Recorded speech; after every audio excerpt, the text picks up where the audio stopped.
MJ reverb society welcome back guys. आज हम episode 103 explain करने वाले हैं, यानी 103। लास्ट एपिसोड में जैसा हमने देखा था, जहाँ पे अटैक करने आए थे, यानी क्वीन बादशाह जो अटैक करने आया था पूरी मतलब लोगों को लेकर अपने साथ, तो वो यहाँ से अब निकल चुका था। क्यों निकला था? भाग गए थे। वैसे तो वो निकले क्यों थे? क्योंकि यहाँ पे उसके पास एक मैसेज शायद उसे रिसीव हुआ होगा कि जो लुओपो वैली है, यानी जो सैडोसैट की लुओपो वैली है भाई, उस पे हो चुका है अटैक। वहाँ पे अटैक हो चुका है, तो अब इस बंदे को यहाँ से जाना पड़ रहा था। तो ये चीज़ उसने अपने साथियों को भी बता दी थी कि भाई अब यहाँ से निकलना पड़ेगा। वो भी बोल रहे थे कि क्यों निकलना है, क्यों निकलना है, लेकिन उसने जब बताया तो अब यहाँ से सब सब लोग निकल चुके थे। और वो हाफ एक तरीके से हाफ कोल्ड्रोन लेके निकल चुके हैं, यानी हाफ रिफाइनमेंट कोल्ड्रोन लेके निकल चुके हैं। कोर वो भले लेके नहीं गए हैं, लेकिन फिर भी आधे से ज़्यादा वो तो लेके निकल चुके हैं वो यहाँ से। और रही बात लास्ट में क्या हुआ था, तो हमने देखा था जो फेंगयुआन था और साथ में इंक मैन था, तो इन दोनों ने अच्छे से फाइट करी थी, सब कुछ हेल्प करी थी। एक लास्ट किलर मूव में साथ मिलकर फाइट करी थी, तो उसमें अब इनको रिवॉर्ड मिलने वाला था। तो जो अपनी जो ब्लेस्ड लैंड की स्पिरिट है वो तो पूरी बदल चुकी है, एरोगेंट हो चुकी है और दिमाग से पैदल भी। तो उस दिमाग से पैदल स्पिरिट ने क्या बोला था कि मैं तुम्हें रिवॉर्ड दूंगा। क्यों? क्योंकि मैं तुम्हें रिवॉर्ड दे के बाद में तुम्हारा यूज़ करूंगा, तुम्हें पता नहीं चलेगा, तुम मेरे फेवर के नीचे दबे चले जाओगे। मुंह मुंह पे इसने बोल दिया, वो भी फेंगयुआन के। सोच रहे हो इतनी चोमू है ये लैंड स्पीड, तो अब क्या कर सकते हैं। ये सब हुआ था लास्ट एपिसोड में। अब स्टार्ट करते हैं अपना एपिसोड 103। Let's start. यहाँ से सीन शिफ्ट होता है, हमें दिखाया जाता है पूरा एक नया ही एरिया, नॉर्थर्न प्लेन से एक स्केड्यूल्ड एरिया जो थी लुओपो वैली। यहाँ पे आत्माएं चीख रही थी, बिजली गरज रही थी और लाइटनिंग गिर रही थी। आग की रोशनी चारों तरफ थी, एक्सप्लोजन लगातार हो रहे थे, एक बड़ी और इंटेंस फाइट चल रही थी। सैडोसैक डिफेंस कर रहा था। मेंबर्स यहाँ पे कौन थे? क्वीन बाई शेंग, फेरी जियांगयू और हुई फेंगजी और ही लांगजी और बाकी लोग। और लांग या ब्लेसलैंड छोड़कर वो लोग यहाँ पे अब आ चुके थे अपना डिफेंड करने के लिए। क्वीन बादशाह कहता है immortal killer move, soul suppression. वो आगे बढ़ा, फायर और जो लाइट थी उनके बीच से निकला और पैम पैम आवाज आई, तेज धमाके हुए। क्वीन बादशाह ने 3 एनिमी गुई मॉडल को पीछे ढकेल दिया। बिल्कुल फोर्ट्रेस जैसा फील दिया था। मतलब होता है ना एकदम खतरनाक डिफेंस वाला जो बंदा जो सबसे आगे एकदम खड़ा रहता है और सबको पीछे ढकेल देता है, ऐसे टाइप का एक रशर, वैसे टाइप का हो गया था ये।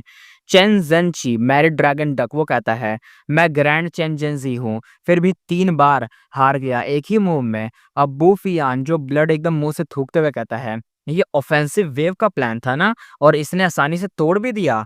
ये क्या? ओल्ड मान तियान लोंग कहता है क्वीन बाइशन का सोल पाथ किलर मूव बहुत पावरफुल है यार। ओल्ड ओरेकल ने सही बोला था, यही हो सकता है 88 रॉइंग बिल्डिंग का डिस्ट्रक्शन का कल्प्रिट, इसने ही करी होगी डिस्ट्रक्शन। ये लोग अब इसको मान रहे थे और यही 3 लोग थे जो पीछे ढकेले गए थे, जिसमें से पहला था चेन जेनची और बूफियान और ओल्ड मान तियान लोंग। ये तीनों पीछे ढकेल गए थे सिर्फ एक अटैक से, वो भी क्वीन बाइशन के। समझ रहे हो ना, पावरफुल है बंदा। अटैक करने वाले सेंट्रल कॉन्टिनेंट के 10 ग्रेट एशियन सेट के गुई मॉडल्स थे। स्नोई माउंटेन वेस्टलैंड में कुछ हासिल नहीं हुआ तो फेंग जीजे ने नए क्लूज ढूंढे। ओल्ड ओरेकल था उसके डिडक्शन से लुओपो वैली का पता लगा लिया। पता करने क्या है और कर क्या रहे हैं ये लोग। लेकिन सेटोसेक्ट ऑलरेडी वहां बेस बना चुका था, स्ट्रॉन्ग डिफेंसिव गू फॉर्मेशन लगा था और सेंट्रल कॉन्टिनेंट डिले हो गया था, यानी मतलब वो तो लेट हो चुका है, तो वो यहाँ पे थोड़ी ना अब अपना कुछ बसा पाएगा, क्योंकि यहाँ पे तो पहले ही से लोग रह रहे हैं, यानी जो क्वीन बादशाह है उसका पूरा बेस है, सेडोसेक्ट है यहाँ पे। तब तक क्वीन बादशाह वापस आ गया। अब ये लोग भी अटैक करने आए, क्वीन बादशाह भी आ गया। अब तो इन दोनों में भिड़ंत हो गई गंदी वाली। अब दोनों साइड फेस ऑफ में थे, एक इन्वेड करना चाहता था, दूसरा डिफेंड। ही लांगजी और हुई फैंसी कहता है immortal killer move, fragrance sorcerer in statue wolf transformation.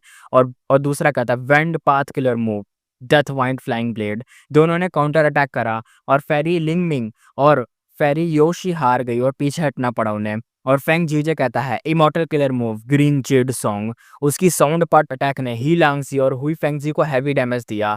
हुई फेंगजी घायल हो गया, 10 बार एकदम ब्लड मुंह से थूका, 10 बार थूका भाई ने, और ब्लड एकदम ग्रीन जेड जैसा बन गया था। ही लांगजी कहता है जो आधा वुल्फ था, वो कहता है आधा वुल्फ जेड स्टोन बन गया, ये क्या? और ही लांगजी दोबारा कहता है ये क्या मूव है भाई, मुझे ह्यूमन फॉर्म में वापस आने से पहले इंजरी ठीक करनी पड़ेगी। क्योंकि हम जानते हैं जो अपना भाई फेंग जीजे है वो कोई बहुत पावरफुल बंदा है। फेंग जीजे बहुत ही ज़्यादा पावरफुल है, माना जाता है। जो अब बोला नहीं था पिछले एपिसोड में भी सुना होगा कि तुमने, जो क्वीन बाई शेंग है ना, क्वीन बाई शेंग और फेंग जूजे ये दोनों को बहुत पावरफुल माना जाता है, बहुत ज़्यादा, तो समझ जाओ तुम अब।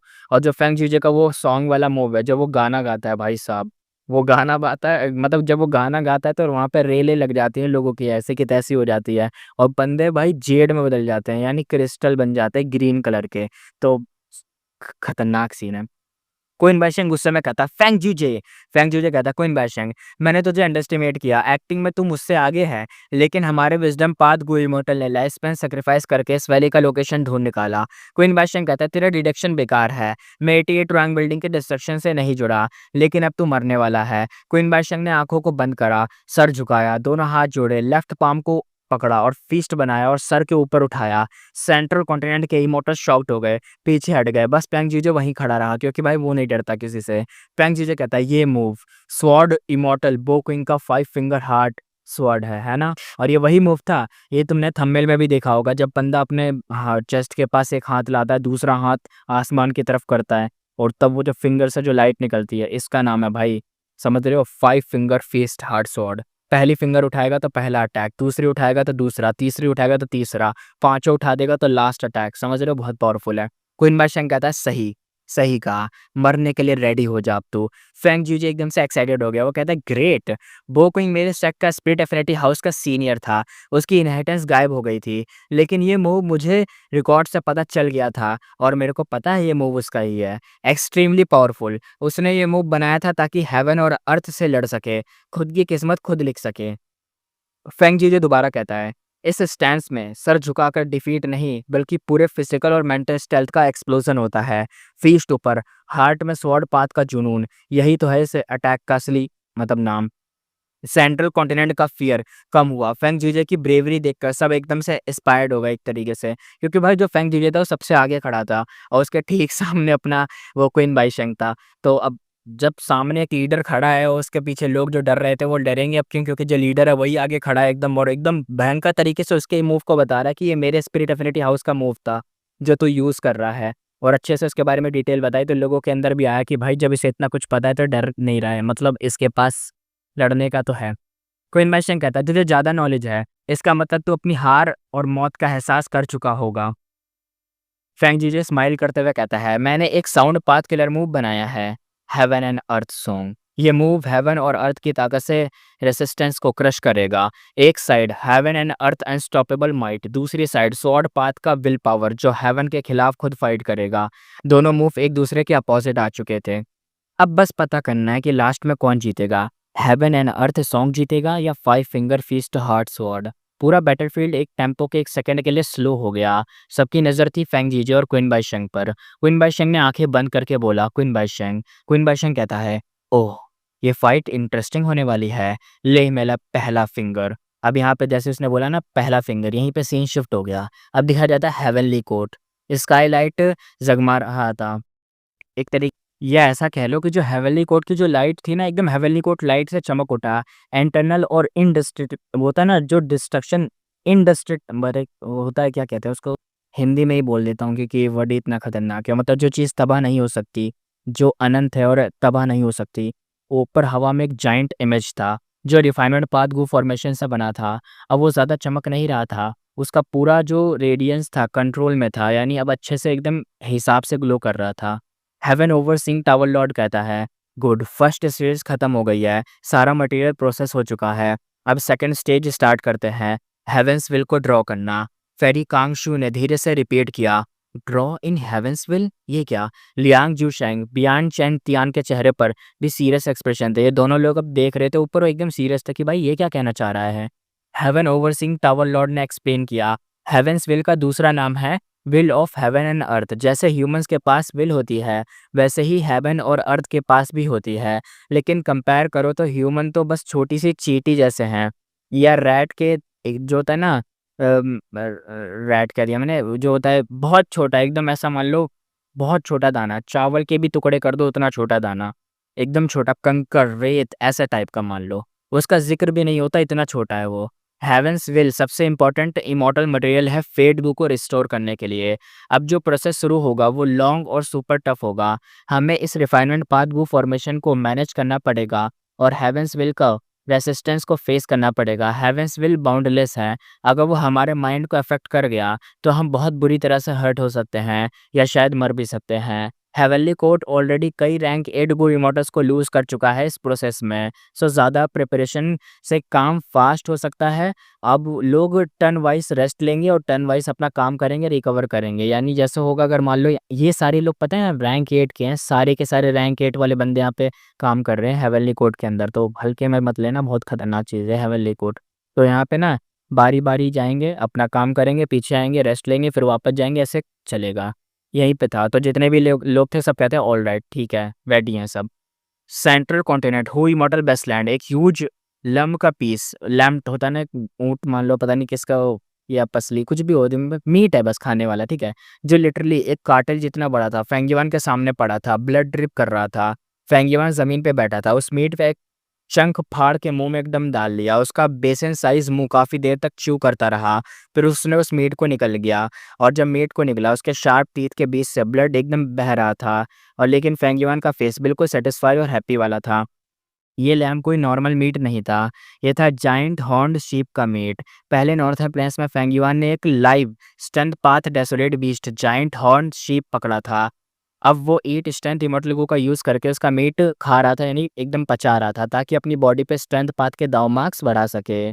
फैंगिमा सोचता हुआ कहता है, मैं एक स्ट्रेंथ पाथ वो इमोर्टल हूँ आफ्टर ऑल, स्ट्रेंथ पाथ दाव मार्क्स ही मेरी रियल फाउंडेशन है। वो मीट खाते हुए मेंटली सोच रहा था लांग या ब्लेसलैंड के डिफेंसिव बैटल के बारे में। इस बैटल में पहले फेंगिवा ने यूज़ किया वेग्युअली फेमिलियर फेस्ट, ऑलमोस्ट सबको डिसीव कर दिया, यानी एकदम सबको ही चकमा दे दिया कि वो कौन है, और इसका इफेक्ट उसे काफ़ी पसंद भी आया था।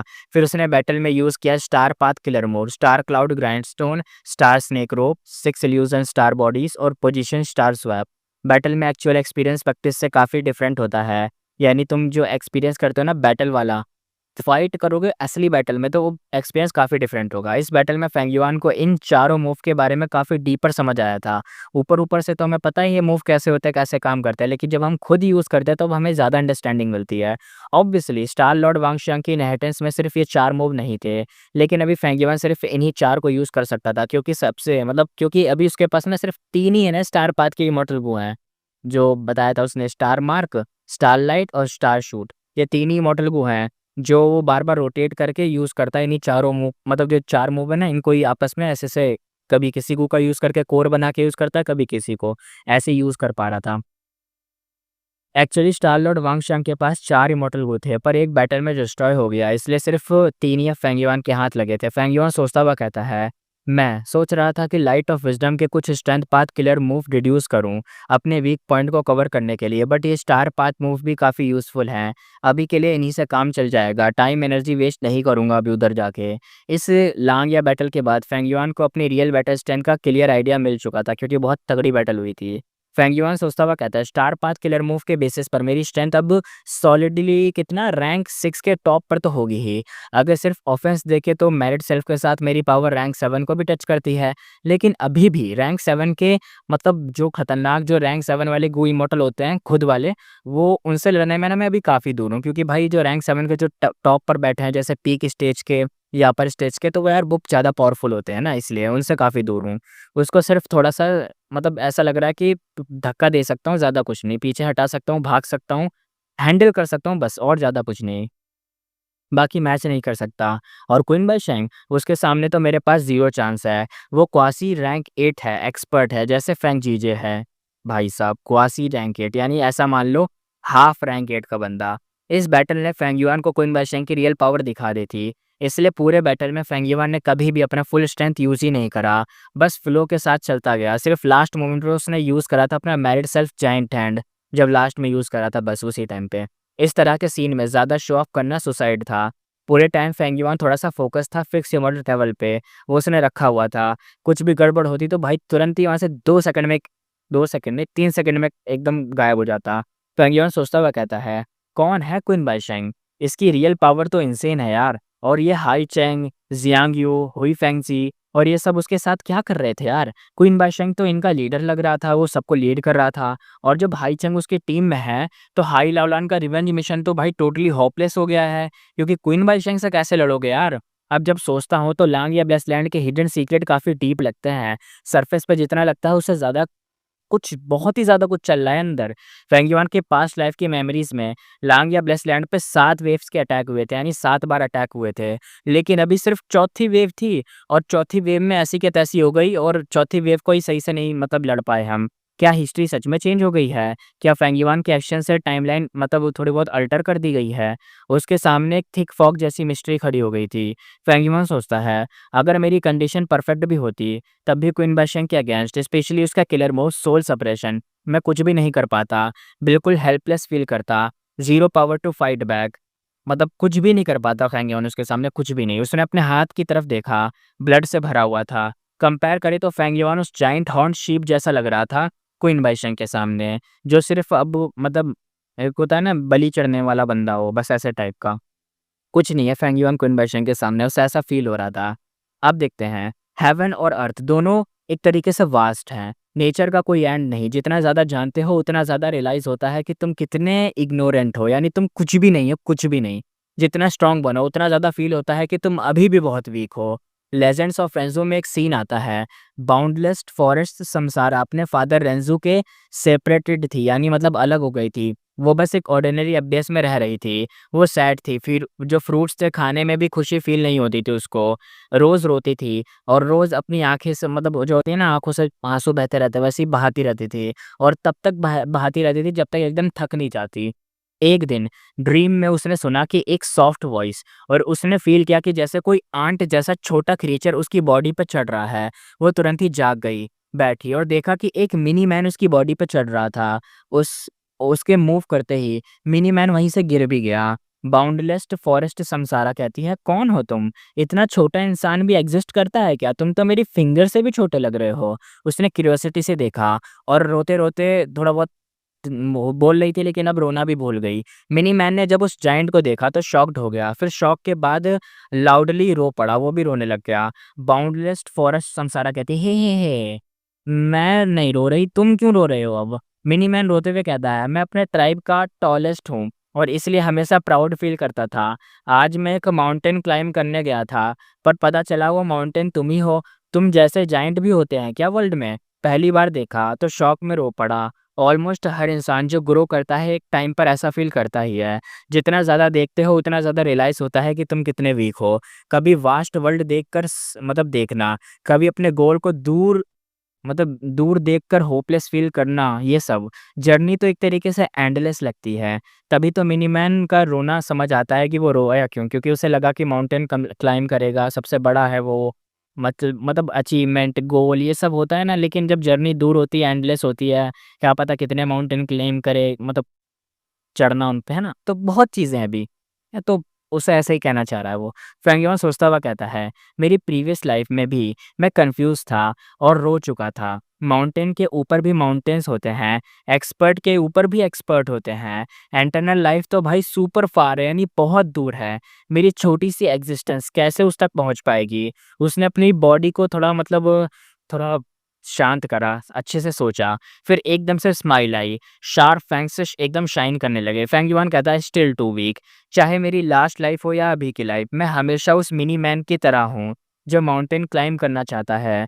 फेंग युआन कहता है, "लेकिन मेरी छोटी-सी एक्जिस्टेंस कोई एक्सक्यूज़ नहीं, एक ग्रैंड गोल चेज़ करने को रुकने के लिए। यानी मतलब मेरी जो छोटी-सी एक्जिस्टेंस है ना, ये कोई एक्सक्यूज़ नहीं है, कोई बहाना नहीं है, मैं अपना गोल पा के ही रहूँगा।"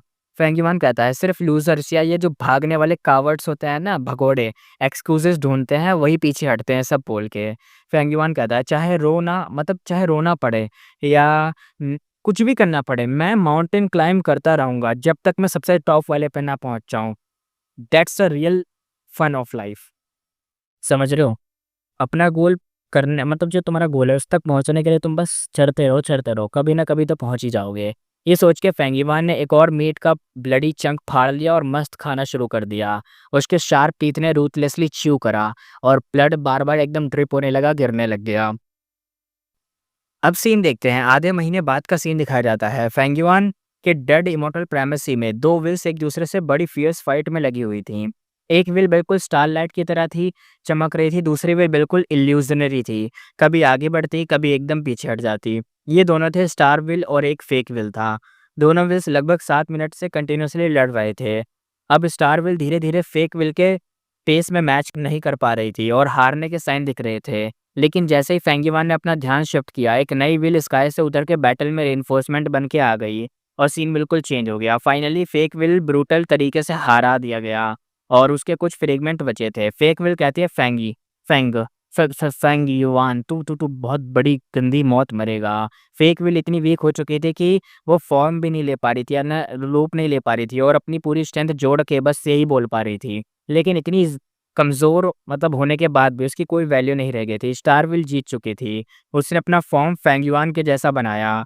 मोयाओ की फेक व्हील की तरफ एकदम देखा, फिर वो स्काई की तरफ फ्लाई कर गया और टेड इमोर्टल प्रेमिसेस से बाहर चला गया। फेंगयुआन सोच में कहता है, मैं बैटल ऑफ विल में काफ़ी बड़ा प्रोग्रेस कर लिया है। अब मतलब वन ऑन वन फाइट में हाँ, अब वन ऑन वन अगर विल की फाइट होगी तो हाँ, मोयाओ को हरा तो अभी थोड़ा बहुत दिक्कत होती है हर जगह, लेकिन जीत जाता है। लेकिन मोयाओ की विल भी ईज़िली जीत नहीं पाती। अब उसके जीतने में भी काफ़ी स्ट्रगल हो रहा है क्योंकि उसके बहुत सारे जो फ्रेगमेंट या हिस्से हैं ना वो टूट चुके हैं, अलग हो चुके हैं इसलिए, हार-हार के। जब फेंगियुआन ने अपने आप को मतलब एक तरीके से एवेल्यूएट कर रहा था यानी ऊपर उठा रहा था, तब स्टार व्हील उसके माइंड में घुसी और इसी बार जो इन्फो मिला वो उसके माइंड को एकदम भाई जब हिला दिया, एकदम फ्लैश हुआ। फेंगियुआन को ज़्यादा होप नहीं थी लेकिन इस बार जो इन्फो मिला था वो थोड़ा सरप्राइज़िंग था। फेंगियुआन एकदम चौंक के कहता है, क्या? Spring dream fruit tree? ये क्या?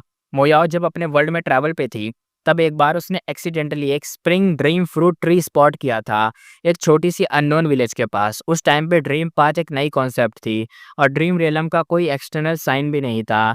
हेवनली कोड भी ड्रीम रियलम एक्सप्लोर करने में बिल्कुल भी मतलब बिगिनर स्टेज पे था, यानी कुछ भी नहीं था, वो एकदम बच्चों जैसे स्टेज पे था, उसे कुछ नहीं पता था ज़्यादा। मोयाओ को वो ट्री थोड़ा-सा वियर्ड लगा, वो उसे पहचान नहीं पाई, इसलिए उसने बस उस ट्री को एक इमेज माइंड में एक तरीके से रख लिया कि अच्छा ये एक ट्री है, बस दिमाग में रखा। उसने उस स्प्रिंग ड्रीम फ्रूट ट्री को वहीं छोड़ दिया, बिल्कुल नहीं छेड़ा। ये ट्री कोई डेसोलेट प्लांट नहीं था और बिल्कुल नॉर्मल दिखता था। नॉर्मल गो इमोर्टल हो तो उसमें कुछ भी मतलब ऑफ नहीं लगेगा। लेकिन मोयाओ का इन्वेस्टिगेट किलर मूव काफ़ी यूनिक था, इसलिए उसे कुछ अनयूजुअल चीज़ें फ़ील हुई थी ट्री के बारे में। अगर नॉर्मल होते तो उन्हें पता नहीं चलता, लेकिन मोयाओ को थोड़ा बहुत अजीब लगा। पर वो सिर्फ़ थोड़ी-सी क्यूरियस थी, कि थोड़ी-सी क्यूरियस, क्योंकि ये कोई नॉर्मल इमोर्टल मटेरियल नहीं था। बाद में दूसरी चीज़ों में वो बिज़ी हो गई तो उसने विलेज दोबारा गई ही नहीं, देखा ही नहीं उस विलेज में कि है कि नहीं। यानी ज़्यादा उसको कुछ पता नहीं चला, बस नॉर्मल लगा था उसे। कोई नॉर्मल इंसान देखता है ना, कोई नॉर्मल इमॉर्टल देखता है तो उसे ऐसा लगता है कि ट्री है, वो कुछ नहीं करता। मोयाओ थोड़ी-सी मतलब थी, इन्वेस्टिगेट किलर मूव था उसके पास, तो इसलिए उसे पता चल गया कि ये कुछ अलग ट्री है। लेकिन अब अलग है भी तो क्या? उसे ज़्यादा से ज़्यादा लगेगा कि हाँ ठीक है, अलग है तो जाने दो, बस ऐसे हो चली गई, उसे क्या पता है ना? वो स्प्रिंग ड्रीम फ्रूट ट्री अब से वहीं पर छोड़ा हुआ था। टाइम के साथ बिल्कुल सब कुछ बदल गया। इतने साल बीत गए, पता नहीं उस ट्री का क्या हाल हुआ होगा। हो सकता है मॉर्टल ने उसे कट कर दिया हो या किसी फायर से डिस्ट्रॉय हो गया हो या शायद वहाँ अभी भी हो। कुछ भी हो सकता है ना? पॉसिबिलिटीज़ तो इन्फिनाइट थी, कुछ भी हो सकता है। फेंग युआन एक तरीके से इरिटेटेड हो गया। वो कहता है ये बुढ़िया मोयाओ भी ना इतनी ईज़ी नहीं है। उसने इस मेमोरी को अपने माइंड में डीपेस्ट पार्ट में सप्रेस किया हुआ था। जब तक वो उसे छुपा नहीं पाई, तब तक मुझे मिला ही नहीं। लेकिन अब तक जितना भी वो जानती थी, मैंने ऑलमोस्ट सब कुछ एक तरीके से जान लिया, एक तरीके से सब निकाल लिया है। वेंगिवा ने स्प्रिंग ड्रीम फ्रूट ट्री को तुरंत ही जाके लेने का आइडिया एक तरीके से सप्रेस कर दिया। एक्चुअली उसे पहले भी एक वैल्यूएबल क्लू मिल चुका था। वो क्लू था हिबिस्कस स्टेलकिटीज के बारे में, जो एक रियल इमॉर्टल मटेरियल था। स्टेलकिटीज पता नहीं क्या नाम है इसका, यही है। हिबिस्कस बोल सकते हो उसे, हिबिस्कस इसका नाम था, एक मटेरियल का नाम। लेकिन जब फेंगिवान चुपके से उस लोकेशन पे गया तो उसने देखा कि main area already spirit infinity house ने सीक्रेटली ऑक्यूपाई कर लिया है। फेंगिवान ने थोड़ा सोचा, फिर डिसाइड किया कि अभी वहाँ नहीं जाना चाहिए। इसलिए स्प्रिंग ड्रीम फ्रूट ट्री को लेकर उसकी होप और भी ज़्यादा हाई नहीं थी, क्योंकि उसे लग रहा था क्या पता कुछ भी हो गया हो, क्या पता किसी ने पहले ही ले लिया है ना, क्या पता। Plus spring dream fruit tree को कलेक्ट करने के लिए स्पेशल ड्रीम पाथ टेक्निक चाहिए थी और कुछ एक्स्ट्रा प्रिपरेशन भी करनी पड़ती थी, तभी मिल पाएगा। फेंगियोन सोचता हुआ कहता है, अगर सच में स्प्रिंग ड्रीम फ्रूट ट्री मिल गए तो ड्रीम पाथ का मॉडल गू रिफाइन करने में मैसिव हेल्प मिलेगी। ड्रीम पाथ गू बनाने का मटेरियल बहुत रेयर है। जब से उसने immortal killer move unravel dream हासिल किया, तब से कितना भी बिजी हो, फेंगियोन डेली थोड़ा टाइम मतलब थोड़ा बहुत टाइम ना ड्रीम पाथ में देता ही था, क्योंकि कुछ ना कुछ बनाने के लिए, क्योंकि भाई बहुत ज़रूरी है ड्रीम पाथ, क्योंकि इसमें अभी लोग ना कुछ नहीं जानते, ज़्यादा लोग अभी कुछ भी नहीं जानते। तो अभी जो प्रोग्रेस कर गया ना बंदा, जो आगे निकल गया इस चीज़ में, वो निकल गया, बाद में मुश्किल होगी उसको। इसलिए फेंगियोन इस पे अपना पूरा टाइम लेता था, जितना उसे मिल पाता था इस देने के लिए। अगर उसके पास स्प्रिंग ड्रीम फ्रूट ट्री होते तो रिफाइनिंग प्रोसेस सुपर फास्ट हो जाता। इवन मतलब एस्टिमेट टाइम भी अगर सोचे तो उससे भी कम टाइम लगता वो, और मतलब 3 से 4 टाइम बढ़ जाता टाइम, और इतनी स्पीड से कर लेता। डेड इमॉर्टल प्राइमेसी में मोयाओ की वीक विल अब स्लो रिकवरी मोड में थी। फेंग युआन ने अपनी आंखें खोली और अपने बेड से उठकर डांगहुन पैलेस के प्रिजन में गया। वहाँ एक कैप्टिविस्ट था जिसका नाम था गोयू फेंगजेंग। वो स्टोन बेड पे लेटा था, सीधा सीलिंग को देख रहा था बिना मूव किए। इमॉर्टल क्रेन सेट ने उसे छोड़ दिया था और उसके लिए मैसिव शॉक था।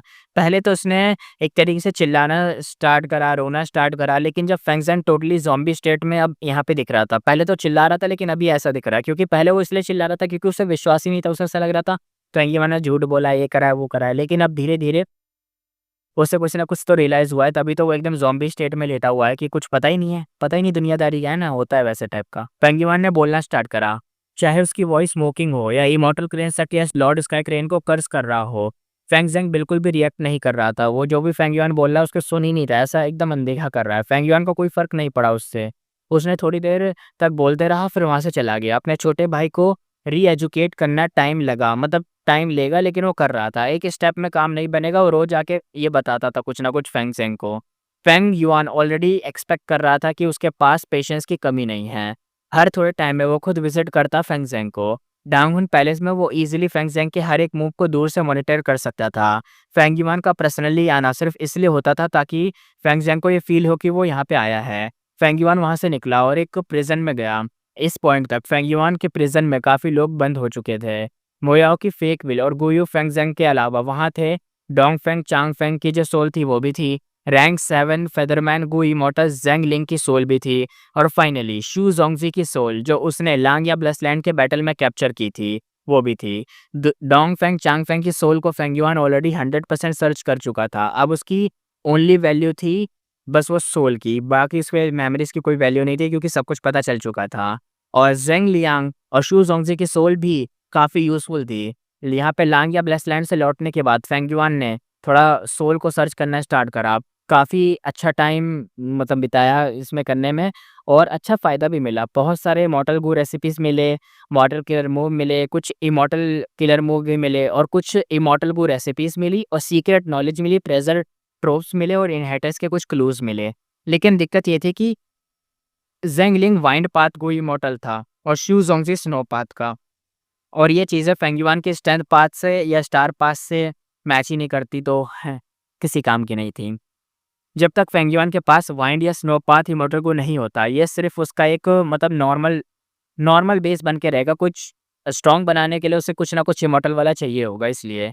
लेकिन एक इंटरेस्टिंग चीज़ ये थी कि शू ज़ोंगज़ी की सोल को किसी ने टेम्पर किया था, उसकी रीसेंट मेमोरीज़ इरेज़ हो चुकी थी। इसलिए फेंग युआन को ये नहीं पता चला कि शू ज़ोंगज़ी और हाल चेंग, क्विन बाईशेंग के साथ मिलके क्या कर रहा था यहाँ पे।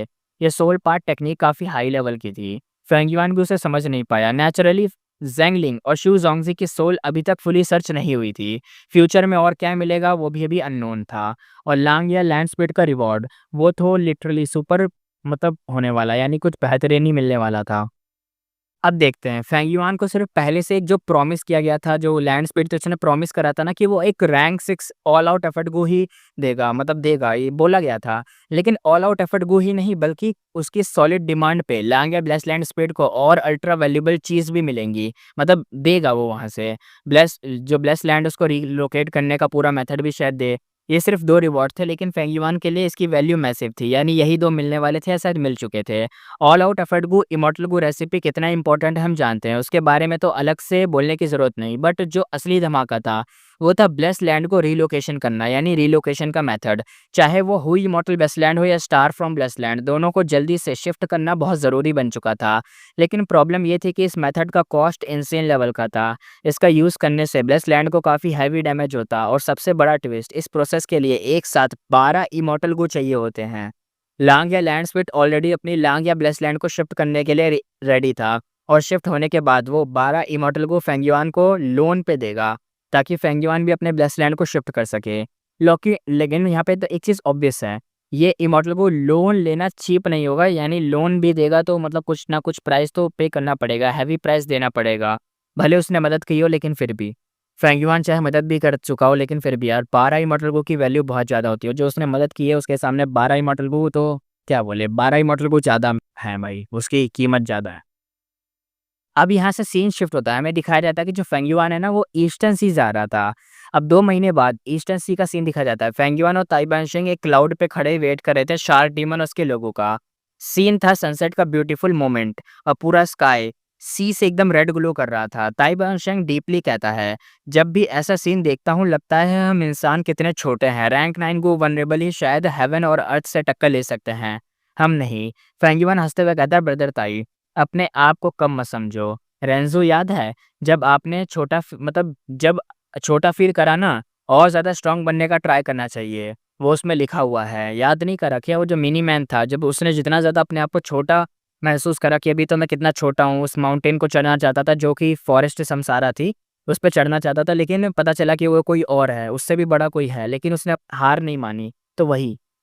ताई भाई हँसते हुए कहता है, शिंग ज़ियांगज़ी तेरी एम्बिशंस का जवाब नहीं, हँसते हुए कहता है। तभी एक गू इमोटल सी से निकलता है। अब तुम सोच रहे होगे ना कि शिंग ज़ियांगज़ी ये तुमने क्या बोल दिया, शिंग ज़ियांगज़ी कौन है? तो शिंग ज़ियांगज़ी यहाँ पे फेंग युआन का नाम है।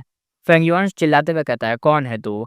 शानान जियांग कहता है, लॉर्ड चिल, मैं शानांग जियांग हूँ, शार्क डीमन ने भेजा है आप दोनों को बुलाने। शानांग जियांग क्विकली ऊपर आता है जो कि रैंक 6 इमोटल ज़ॉम्बी था। अपीयरेंस उसकी मस्कुलर बॉडी, हेड एकदम गंजा, ब्लू आइज़ और फिंगर्स थी और फिन फिश जैसे ईयर्स थे। और फेंग युआन क्यूरियस होते हुए कहता है, सैनिक blue travel immortal zombie body? शांग नांग जांग शौकते हुए कहता है, आप श्यांग जिंग हो, इम्प्रेसिव, ये बॉडी मैंने खुद बनाई है, अभी तक किसी को नहीं बताई, आपने कैसे गैस करा? फेंग युआन एकदम हम्बल स्माइल के साथ कहता है, मैं मेनली स्टार पाथ कल्टीवेट करता हूँ, विजडम पाथ थोड़ा-थोड़ा, बट बस रैंडमली गेस कर लिया मैंने और मुझे लगा मेरा गेस सही निकल चुका है। लग तो मेरा लगता है सही है। ताई बनशंग साइड से देख रहा था, मन में थोड़ा हँसता रहा। अब बैक स्टोरी पता चलती है। शानांग ने स्नीक अटैक ट्राई किया था, फेंग युआन ने उसे पकड़ लिया था। देन उसकी बॉडी का नेम गेस करके पावर शो करा कि तू जो मेरे पे स्नीक अटैक करने वाला है, तू समझ जा कि मैं कौन हूँ। यानी उसकी चीज़ों को बताकर उसके बारे में बताना ताकि सामने वाला समझे कि अरे! ये बंदा ज़्यादा दिमाग वाला है, ज़्यादा समझदार है, ज़्यादा पता है इसको मेरे बारे में। मुझे अटैक नहीं करना चाहिए। अपने आप को नीचा फ़ील करवा दिया उसने, क्योंकि इसकी चीज़ें पता चल गई ना फेंग युआन को इसलिए। अब शानांग जियांग सीरियस हो गया, रिस्पेक्ट से बोलता है शानांग, चलिए शार्क डीमन और बाकी लोग यूलू ब्लेसलैंड में अटैक कर रहे हैं। अब दिखाया जाता है अंडर वाटर का सीन। तीनों सी में डाइव करते हैं और एक सर्कुलर जेड डोर दिखाई दिया। वाटर पर्ल वेल से ब्लॉक था। फेंग युआन सोचते हुए कहता है, ये यूलू ब्लेसलैंड का एंट्रेंस है। इन्फो पता चलती है इसके बारे में। ब्लेसलैंड का एंट्रेंस सुपर इंपॉर्टेंट होता है। अगर एंट्रेंस बंद हो, अंदर घुसना नियरली इम्पॉसिबल है। पास्ट एग्जाम्पल क्या था? फेंगज़ेंग जो यूज़ करा था वो हुआ नहीं था कि उसने यूज़ करा था, हु इमॉर्टल ब्रेसलैंड में एंटर हुआ था और क्विन बाईशेंग ने स्पाइक से सोल से लांग या ब्रेसलैंड में एंटर करा था, याद होगा आपको। यानी मुश्किल से ही एंटर कर पाए थे। फेंग युआन चाहा था तभी फेंगज़ेंग एंटर कर पाया था और दूसरा जो क्विन बाईशेंग था उसने तो ज़बरदस्ती दरवाज़ा तोड़ के एंटर करा था। यानी दरवाज़ा खुला रहेगा तो तुम आराम से घुस सकते, दरवाज़ा बंद रहेगा तो मुश्किल होगी। शानांग जियांग एंट्रेंस खोलता है। शानांग जियांग कहता है, "सर्स आइए, ये एंट्रेंस अब हमारे कंट्रोल में है।" ताई बनशेंग कहता है, "इम्प्रेसिव, आप लोग तो एंट्रेंस कंट्रोल कर पाए हो।" शानांग जियांग कहता है, 2 महीने पहले फेल होने के बाद शार्क डीमन ने rank 7 wisdom path immortal zombie hire किया। अब हम डीप तक जा चुके हैं और ये एंट्रेंस पूरे कंट्रोल में है। फेंग युआन और ताई बाई अंदर जाते हैं। अब दिखाया जाता है इनसाइड यूलू ब्लेसलैंड का सीन। सब व्हाइट था, फ्रोज़न वर्ल्ड था। असली ब्लेसलैंड दिखाई नहीं दिया था लेकिन अभी भी सब फ्रोज़न था। शानांग जियांग कहता है, ये थर्ड राउंड है। फ्रीजिंग रेन, फ्रोजन अर्थ। हर हार में यानी हर 1 घंटे में मैं स्नोई आइस, रेन और स्नो मॉन्स्टर के अटैक यहाँ पे होते हैं और हम अटैक को रोकते हैं। शार्क डीमन और बाकी लोग आगे फाइट कर रहे थे। फेंग युआन कहता है, interesting. Battle killer move, freezing rain, forest earth, बढ़िया है ये। अब फेंग युआन स्ट्रांग है। स्टार पाथ टेक्निक से अपनी पहली वाली वीकनेस हटा चुका था, इसलिए वो भी यहाँ पे अब दिखा सकता है अपना दबदबा।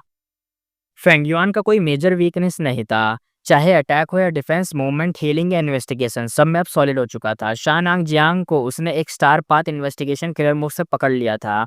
अभी उसकी बैटल स्ट्रेंथ रैंक 6 के पीक पे थी। अगर वो मेरिट सेल्फ यूज़ करे तो रैंक 7 तक पहुंच जाती थी। बस एक चीज़ की यहाँ पे कमी थी। बैटलफील्ड किलर मूव जो होता है ना, सब कुछ लॉक कर देने वाला, कोई भाग नहीं सकता वहाँ से, एकदम किलर लॉक कर देने वाला, एकदम स्पेस, वैसे वाला उसके पास अभी नहीं है।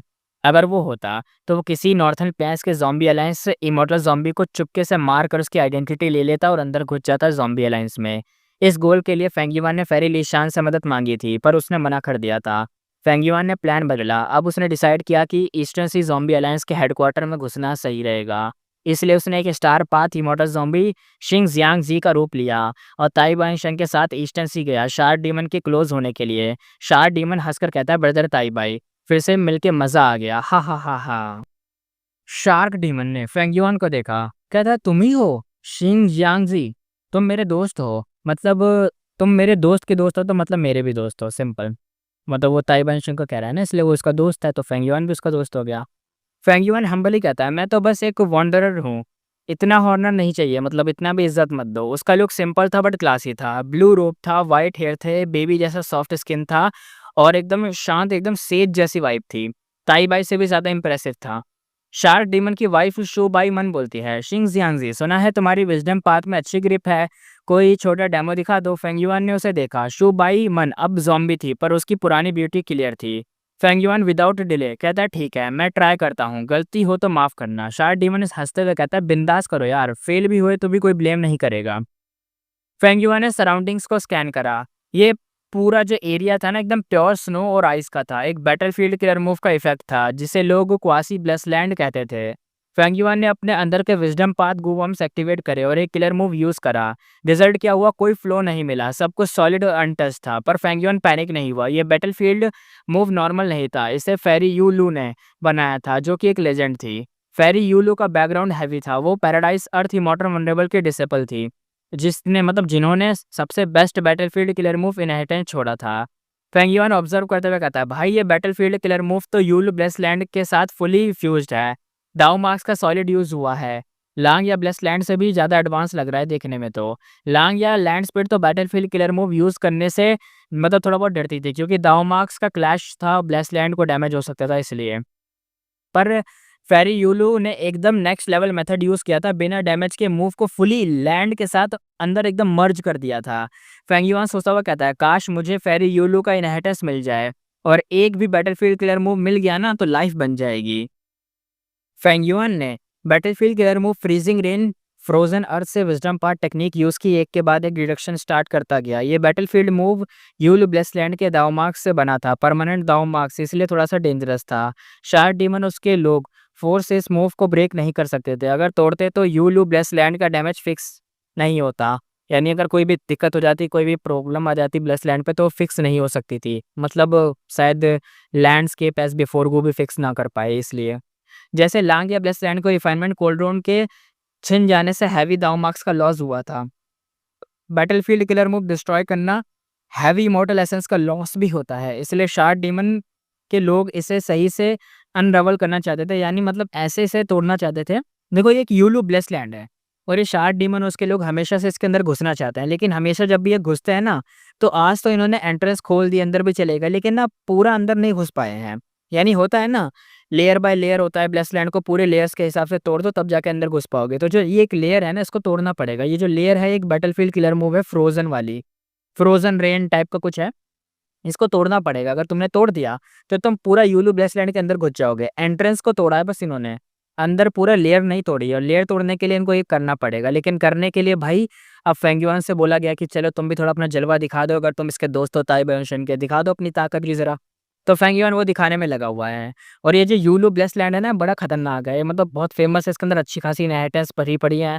और इसकी जो मतलब ये ना एक पैराडाइज अर्थ इमॉर्टल वनरेबल था, बहुत पावरफुल बंदा, वो जो कि फेमस था अपने मेन बैटलफील्ड किलर मूव बनाने में। उससे उसकी इनहेरिटेंस मतलब उसकी तो नहीं, वो एक डिसिपल उसने एक रखी थी, एक फीमेल डिसिपल, उस डिसिपल की इनहेरिटेंस है ये। तो इस इनहेरिटेंस को लेना चाहते हैं, तो फेंग युआन सोच रहा है कि इसको तोड़-ताड़ दे और क्या पता है कि इनहेरिटेंस मिल जाए, बैटलफील्ड किलर मूव मिल जाए तो मज़ा आ जाए एक भी। हाँ, तो वही है, देखते हैं। लकीली यूलो ब्लेसलैंड का कोई ओनर या लेस जो होते हैं ना, ब्लेसलैंड की स्पिरिट होती है, वो नहीं थी। फेंग युआन को काफ़ी फ्रीडम मिल गई थी डिडक्शन करने के लिए। फेंग युआन ने आँखें थोड़ी-सी ऐसे स्क्वीज़ करी, उसकी आईज़ स्ट्रेट लाइट एकदम चमकी। उसके दिमाग में स्टार थॉट कोलाइड कर रहे थे। हाई स्पीड से डिडक्शन चल रहा था। फेंग युआन पूरी मेहनत से लगा था। अगर बैटलफील्ड मूव समझ गया तो फ्यूचर में अपना मूव भी क्रिएट कर सकता था। दूसरा रीज़न ये भी था कि ईस्टर्न सी में उसका गोल ज़ॉम्बी अलायंस हेडक्वार्टर में घुसना था। पहली बार शार्क डीमन से मिल रहा है, अपनी वैल्यू दिखा देगा तो भाई दूसरा रीज़न भी काम आ जाएगा, मतलब दूसरी चीज़ भी फिक्स हो जाएगी, है ना? तभी। दो दान इरिटेटेड होते हुए कहता है, टाइम हो गया यार, फ्रीजिंग रेंज स्टार्ट होने वाली है, स्नो मॉन्स्टर अटैक करेंगे शिंग जियांग जी को, और कितना टाइम लगेगा यार, अगर इसने ज़्यादा टाइम और बिताया ना तो ये जो जितना टाइम अभी हमने स्नो मॉन्स्टर को मारा है, दूसरी वेव भी इनकी आ जाएगी अटैक करने के लिए। दो बो डान एक ईस्टर्न सी ज़ॉम्बी अलायंस का मेंबर था। लिविंग ह्यूमन पर स्टेटस लो था। पहले वही सिंगल विज़डम पाथ यूज़र था यहाँ पे, लेकिन अब जब फेंगयुआन आ गया है तो उसे थोड़ा बहुत थ्रेट महसूस हुआ है, क्योंकि देखो थ्रेट कैसे महसूस हुआ है, फेंगयुआन ने अगर कुछ कर दिया तो उसकी इज़्ज़त ज़्यादा होगी, उसको ज़्यादा शायद इज़्ज़त मिले, रिवॉर्ड भी मिले इसलिए। बोडान ने मतलब प्रेशर डाला, सारे दूसरे इमोटर्स भी फेंगयुआन को देख रहे थे। फेंगयुआन कैज़ुअली कहता है, शेम की बात है, मूव काफ़ी डीप है, अभी तक सिर्फ छोटी-सी प्रोग्रेस हुई है। ये बैटलफ़ील्ड मूव सच में फेरी यूलू मतलब फेरी यूलू के लेवल का है। फेंगयुआन के मल्टीपल ट्राइज़ के बाद भी कोई सक्सेस नहीं मिला था। शू बाई मन डिसअपॉइंटेड था, वो कहता है, ओह! समझा। फेंगयुआन होपफुली कहता है, थोड़ा और टाइम दे दो, ट्राई करता रहूँगा। शार्ड डीमन थोड़ा कहता है, श्यांग ज़िनज़ी, डिज़्यू एक तरीके से जो तुम अपना काम कर रहे हो ना रिड्यूस करना, वो करते रहो, हम अटैक को रोक लेंगे जो अटैक आगे होगा। लेकिन शार्ट डीमन के दिमाग में डाउट था। ताई बॉन्शेंग ने रिकमेंड किया था, पर लगता है इतना स्पेशल नहीं है। ऑलरेडी मैंने यूलू ब्लेस्ड लैंड में काफ़ी इन्वेस्ट किया है। अगर ये मूव समझ गया तो सबसे बेस्ट होगा। दूसरे गो इमॉर्टल भी अब फेंगयुआन से थोड़ा बहुत कम एक्सपेक्टेशन रख रहे थे, क्योंकि उन्हें ऐसा लग रहा था फेंगयुआन नहीं कर पाएगा। बोडान इंटरनली हंसते हुए कहता है, पहले वाले मूव में कुछ भी क्लूज पकड़ लेता था, अब तो कुछ मिला ही नहीं, देखता हूँ तू कैसे ब्रेक थ्रू करेगा। यानी एक तरीके से कहना चाह रहा है कि इसने ना पहले से बहुत सारे क्लूज़ पकड़ लिए हैं, तो अब जो इसे करना पड़ेगा वो नए वाले क्लूज़ देखने पड़ेंगे, और नए वाले कहाँ से ढूँढेगा ये, है ना? फेंगयुआन को कह रहा है बोडान। थोड़ी देर बाद स्काई फ्रीजिंग हो जाता है और एकदम रेन स्टार्ट हो जाती है। आइस डस्ट जैसी रेन हो रही थी। फेंगयुआन और दूसरे लोग रिंग बना के खड़े थे। गू इमोटस ने डिफेंसिव मूव स्टार्ट कर दिया था। बोडान के पास इमोटल गू नहीं था, उसे शार्ड डीमन प्रोटेक्ट कर रहा था। फेंगयुआन भी शार्ड डीमन के डिफेंस में ही था, पर उसने अपना स्टार क्लाउड ग्रैंडस्टोन यूज़ करके खुद को प्रोटेक्ट किया था। दूसरे इमोटस ने देखा कि फेंगयुआन के पास इमोटल गू है, उसका नज़रिया थोड़ा-सा चेंज हुआ, क्योंकि इमोटल गू होना बड़ी बात होती है। ईस्टर्न सी में हर गो इमोटल्स के पास इमोटल गो नहीं होता, ये रेयर होता है, रैंक 6 में तो और भी रेयर होता है। रेन इंटेंस हो गई थी, अब आइस डर्ट्स बन गए थे, यानी एकदम स्पीड से आ रहे थे, अटैक कर रहे थे। गो इमोटल्स डिफेंस में बिज़ी थे, साथ ही इमोटल एसेंस का कैलकुलेशन भी कर रहे थे कि कितना खर्च हो रहा है। फेंगयुआन एक्साइटेड था, वो कहता, ओह! बैटलफील्ड थोड़ा-सा चेंज हुआ है, एक छोटा फ्लॉ दिख गया है, अब मैं उसे यूज़ कर सकता हूँ, पहले तो बिल्कुल क्लू नहीं था। फेंगयुआन ने स्पीड को ट्रिपल कर दिया, मॉर्टल क्लियर मूव और विज़डम पाथ मॉर्टल मूव को दोनों का यूज़ करता गया। आइस स्टॉर्म में फेंगयुआन ने बार-बार अलग तरीके से ट्राई करा, जितना भी वो दिक्कत है, उस दिक्कत को तोड़ के उसके अंदर से कुछ क्लूज़ निकाल के उसका यूज़ करने की, लेकिन कुछ ख़ास फ़र्क नहीं पड़ा। ऊपर से आइस डर्ट रेन अब फुल एक तरीके से सर्कल स्टॉर्म बन चुका था, जिसमें सब गो इमोटल्स इमॉर्टल एसेंस फ़ास्ट तरीके से बर्न हो रहा था अपने आप को प्रोटेक्ट करने के चक्कर में। तब एक रोर की आवाज़ आती है। एक giant snow monster suddenly ice rain के बीच से निकल आया। स्नो मॉन्स्टर के स्नोमैन मतलब खासकर शिकार माना जाता है, यानी जो स्नो मॉन्स्टर को ना स्नोमैन का खास शिकार मानते हैं। उसका मीट खाकर स्नोमैन और ज़्यादा तेज़ी से रिप्रोड्यूस करते हैं, अपने आप को बड़ा ज़्यादा करते हैं, और लाइफ स्पैन भी बढ़ जाता है। नॉर्मल स्नो मॉन्स्टर 10 फीट का होता है, लेकिन ये जो आया था वो 60 फीट का था, मतलब डेसोलेट बीस्ट लेवल का था। सू बाईमन कहता है, ज़्यादा हिट मत करना, ये स्नो मॉन्स्टर मरने के बाद भी और मतलब ज़िंदा हो जाता है, तो इरिटेटिंग होगा और तुम्हारा वैसे ही इमॉर्टल एसेंस वेस्ट होगा, इसलिए ज़्यादा मतलब दिमाग यूज़ मत करना, मतलब नॉर्मली रहना है, ऐसा नहीं कि सब कुछ वेस्ट कर दो, दूर रखो बस इसको। ताई बायानशेन कहता है, तो फिर हम फाइट कैसे करें भाई? हर बार तो रिवाइव हो जाएगा तो। शार्ड डीमन कहता है, चिंता मत करो, फ्रीजिंग रेन जब खत्म होगा तब ये मॉन्स्टर भी यहीं गायब हो जाएगा। सिर्फ रेन के टाइम पे ही दिखते हैं, यानी बस इन्हें रोक के रखना है। एक गो इमॉर्टल ने बोला, यह बैटलफील्ड थोड़ा-सा रेइनकार्नेशन बैटलफील्ड जैसा लग रहा है। फेरी यूलू ने रेइनकार्नेशन के कुछ सीक्रेट समझे होंगे। स्नो मॉन्स्टर नॉन-स्टॉप आ रहे थे। सब गो इमॉर्टल्स फुल पावर में डिफेंस मोड में चले गए थे। डायरेक्ट फाइट अवॉइड कर रहे थे, सिर्फ दूर से ही इमॉर्टल किलर मूव यूज़ करके स्लो कर रहे थे इन मॉन्स्टर को। फेंगयुआन के अंदर एक्साइटमेंट थी, क्योंकि मॉन्स्टर के अपीयर होने के बाद बैटलफील्ड में नए फ्लॉस दिखने लगे थे, यानी नई-नई दिक्कतें दिख गई थी।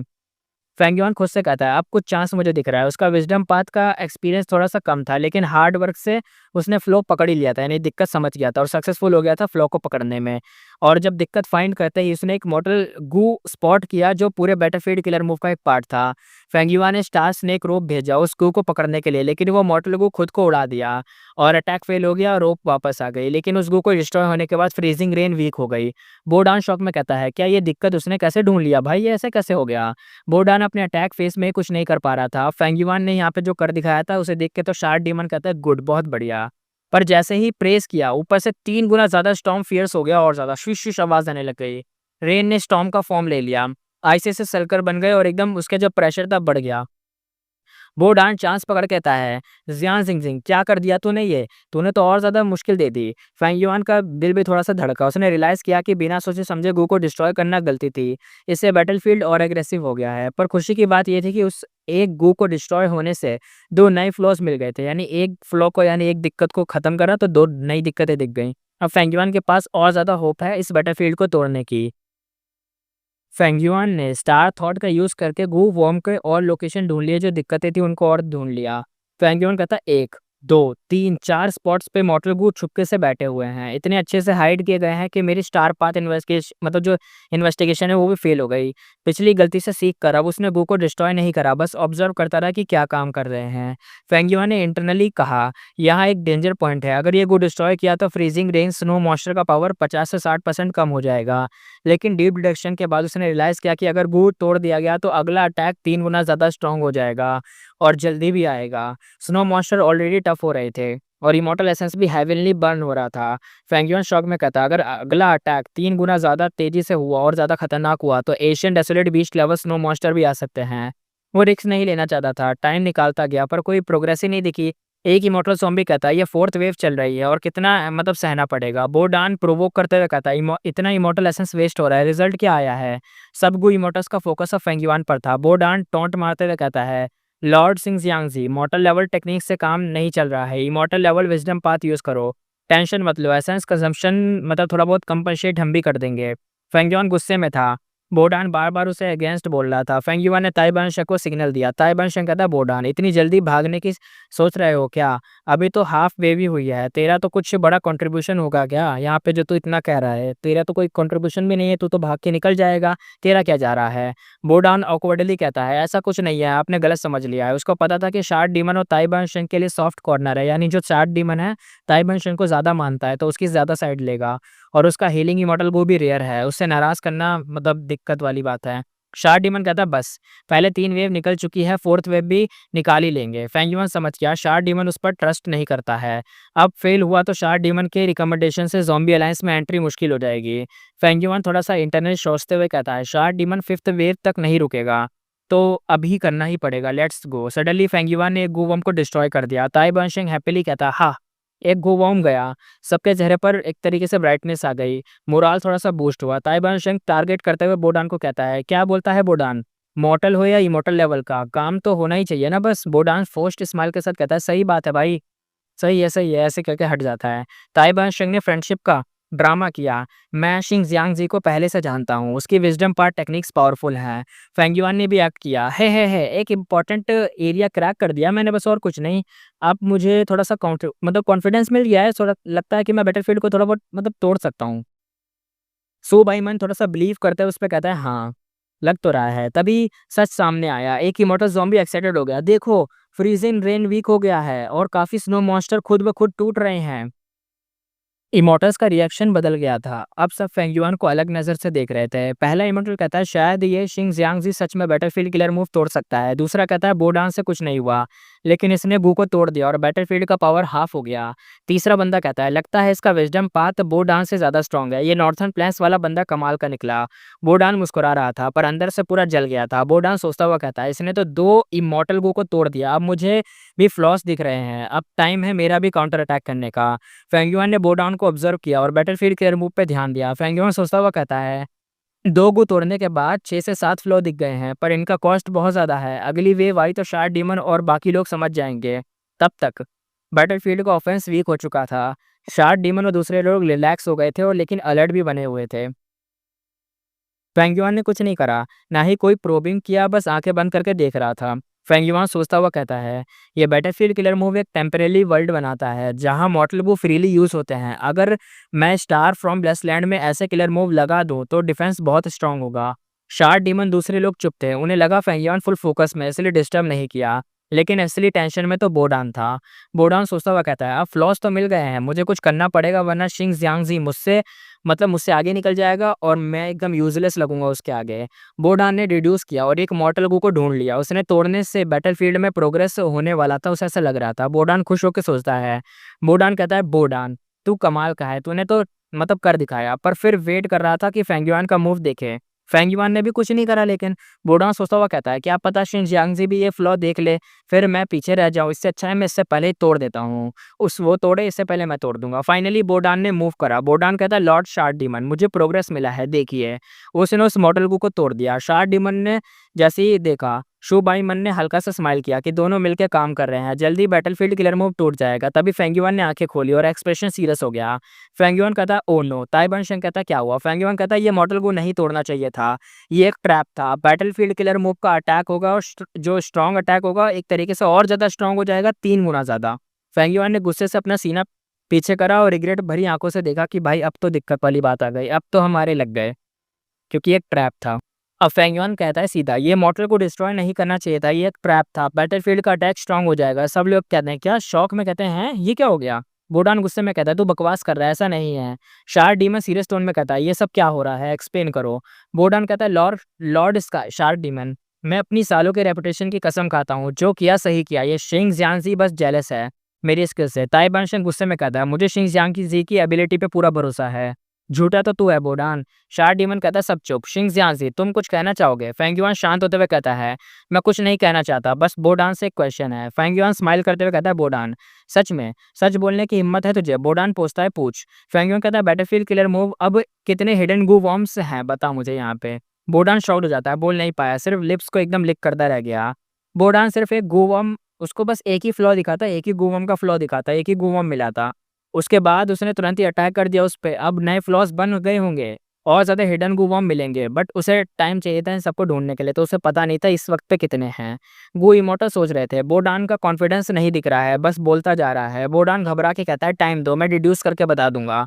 ताइबान शेंग दिल में कहता है बस करो बोडान, फेंगयुआन से कम्पीट नहीं कर सकते तुम। फेंगयुआन हंसते हुए कहता है तुमने सिर्फ एक ट्रैप डिस्ट्रॉय किया है, थोड़ा और वेट करते हैं तो ज़्यादा फ्लॉस मिलते हैं, पता चलता है तुम्हारे एक्शन कितने स्टूपिड थे।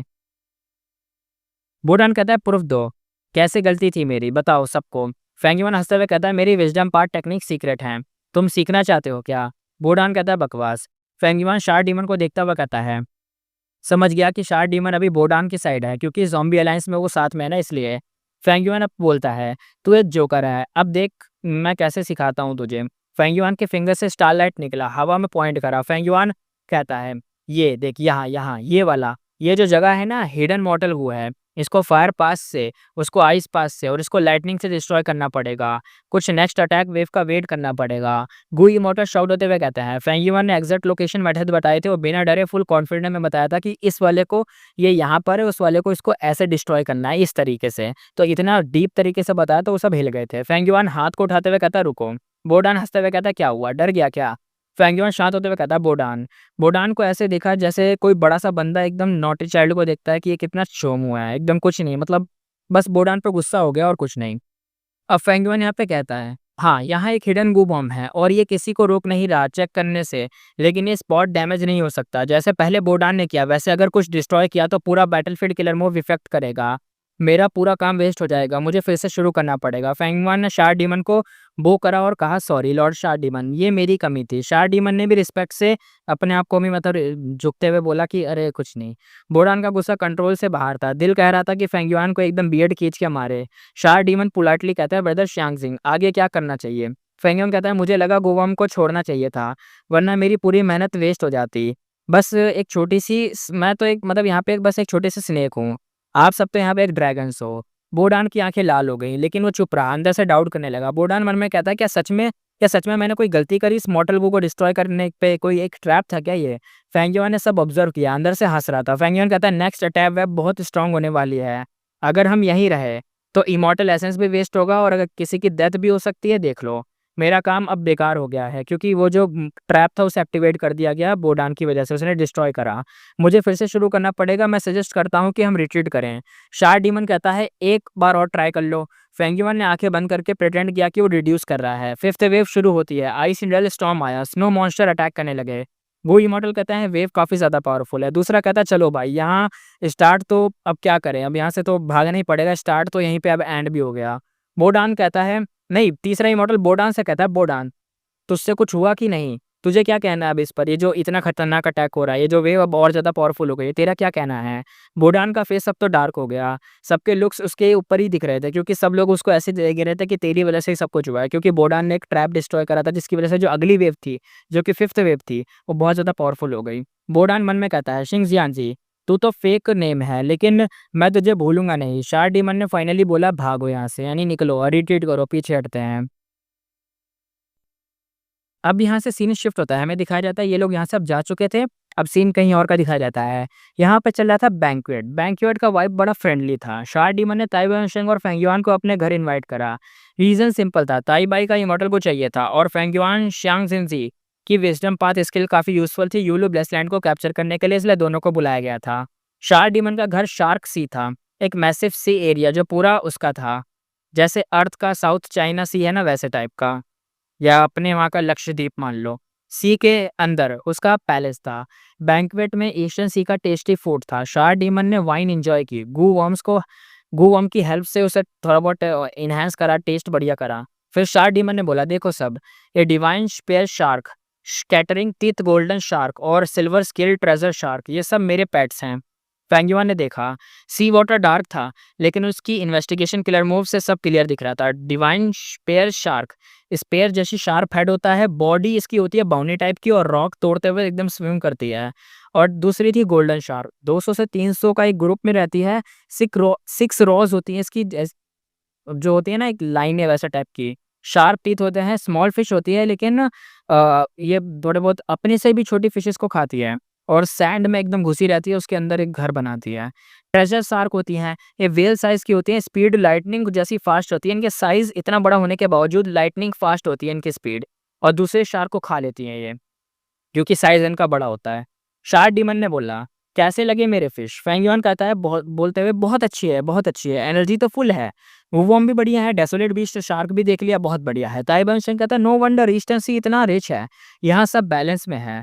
शार्क डीमन हंसने लगा। सुबाई मन बोली, जो उसकी वाइफ थी, ज़्यादा तारीफ मत करो, इन्हें सुन के काफ़ी खुशी मिलती है। यूलू ब्लेस लैंड के टाइम ये दोनों सीरियस थे लेकिन यहाँ काफ़ी फ्रेंडली बिहेव कर रहे थे। पब्लिक में और प्राइवेट में डिफरेंस क्लियर ही दिख रहा था।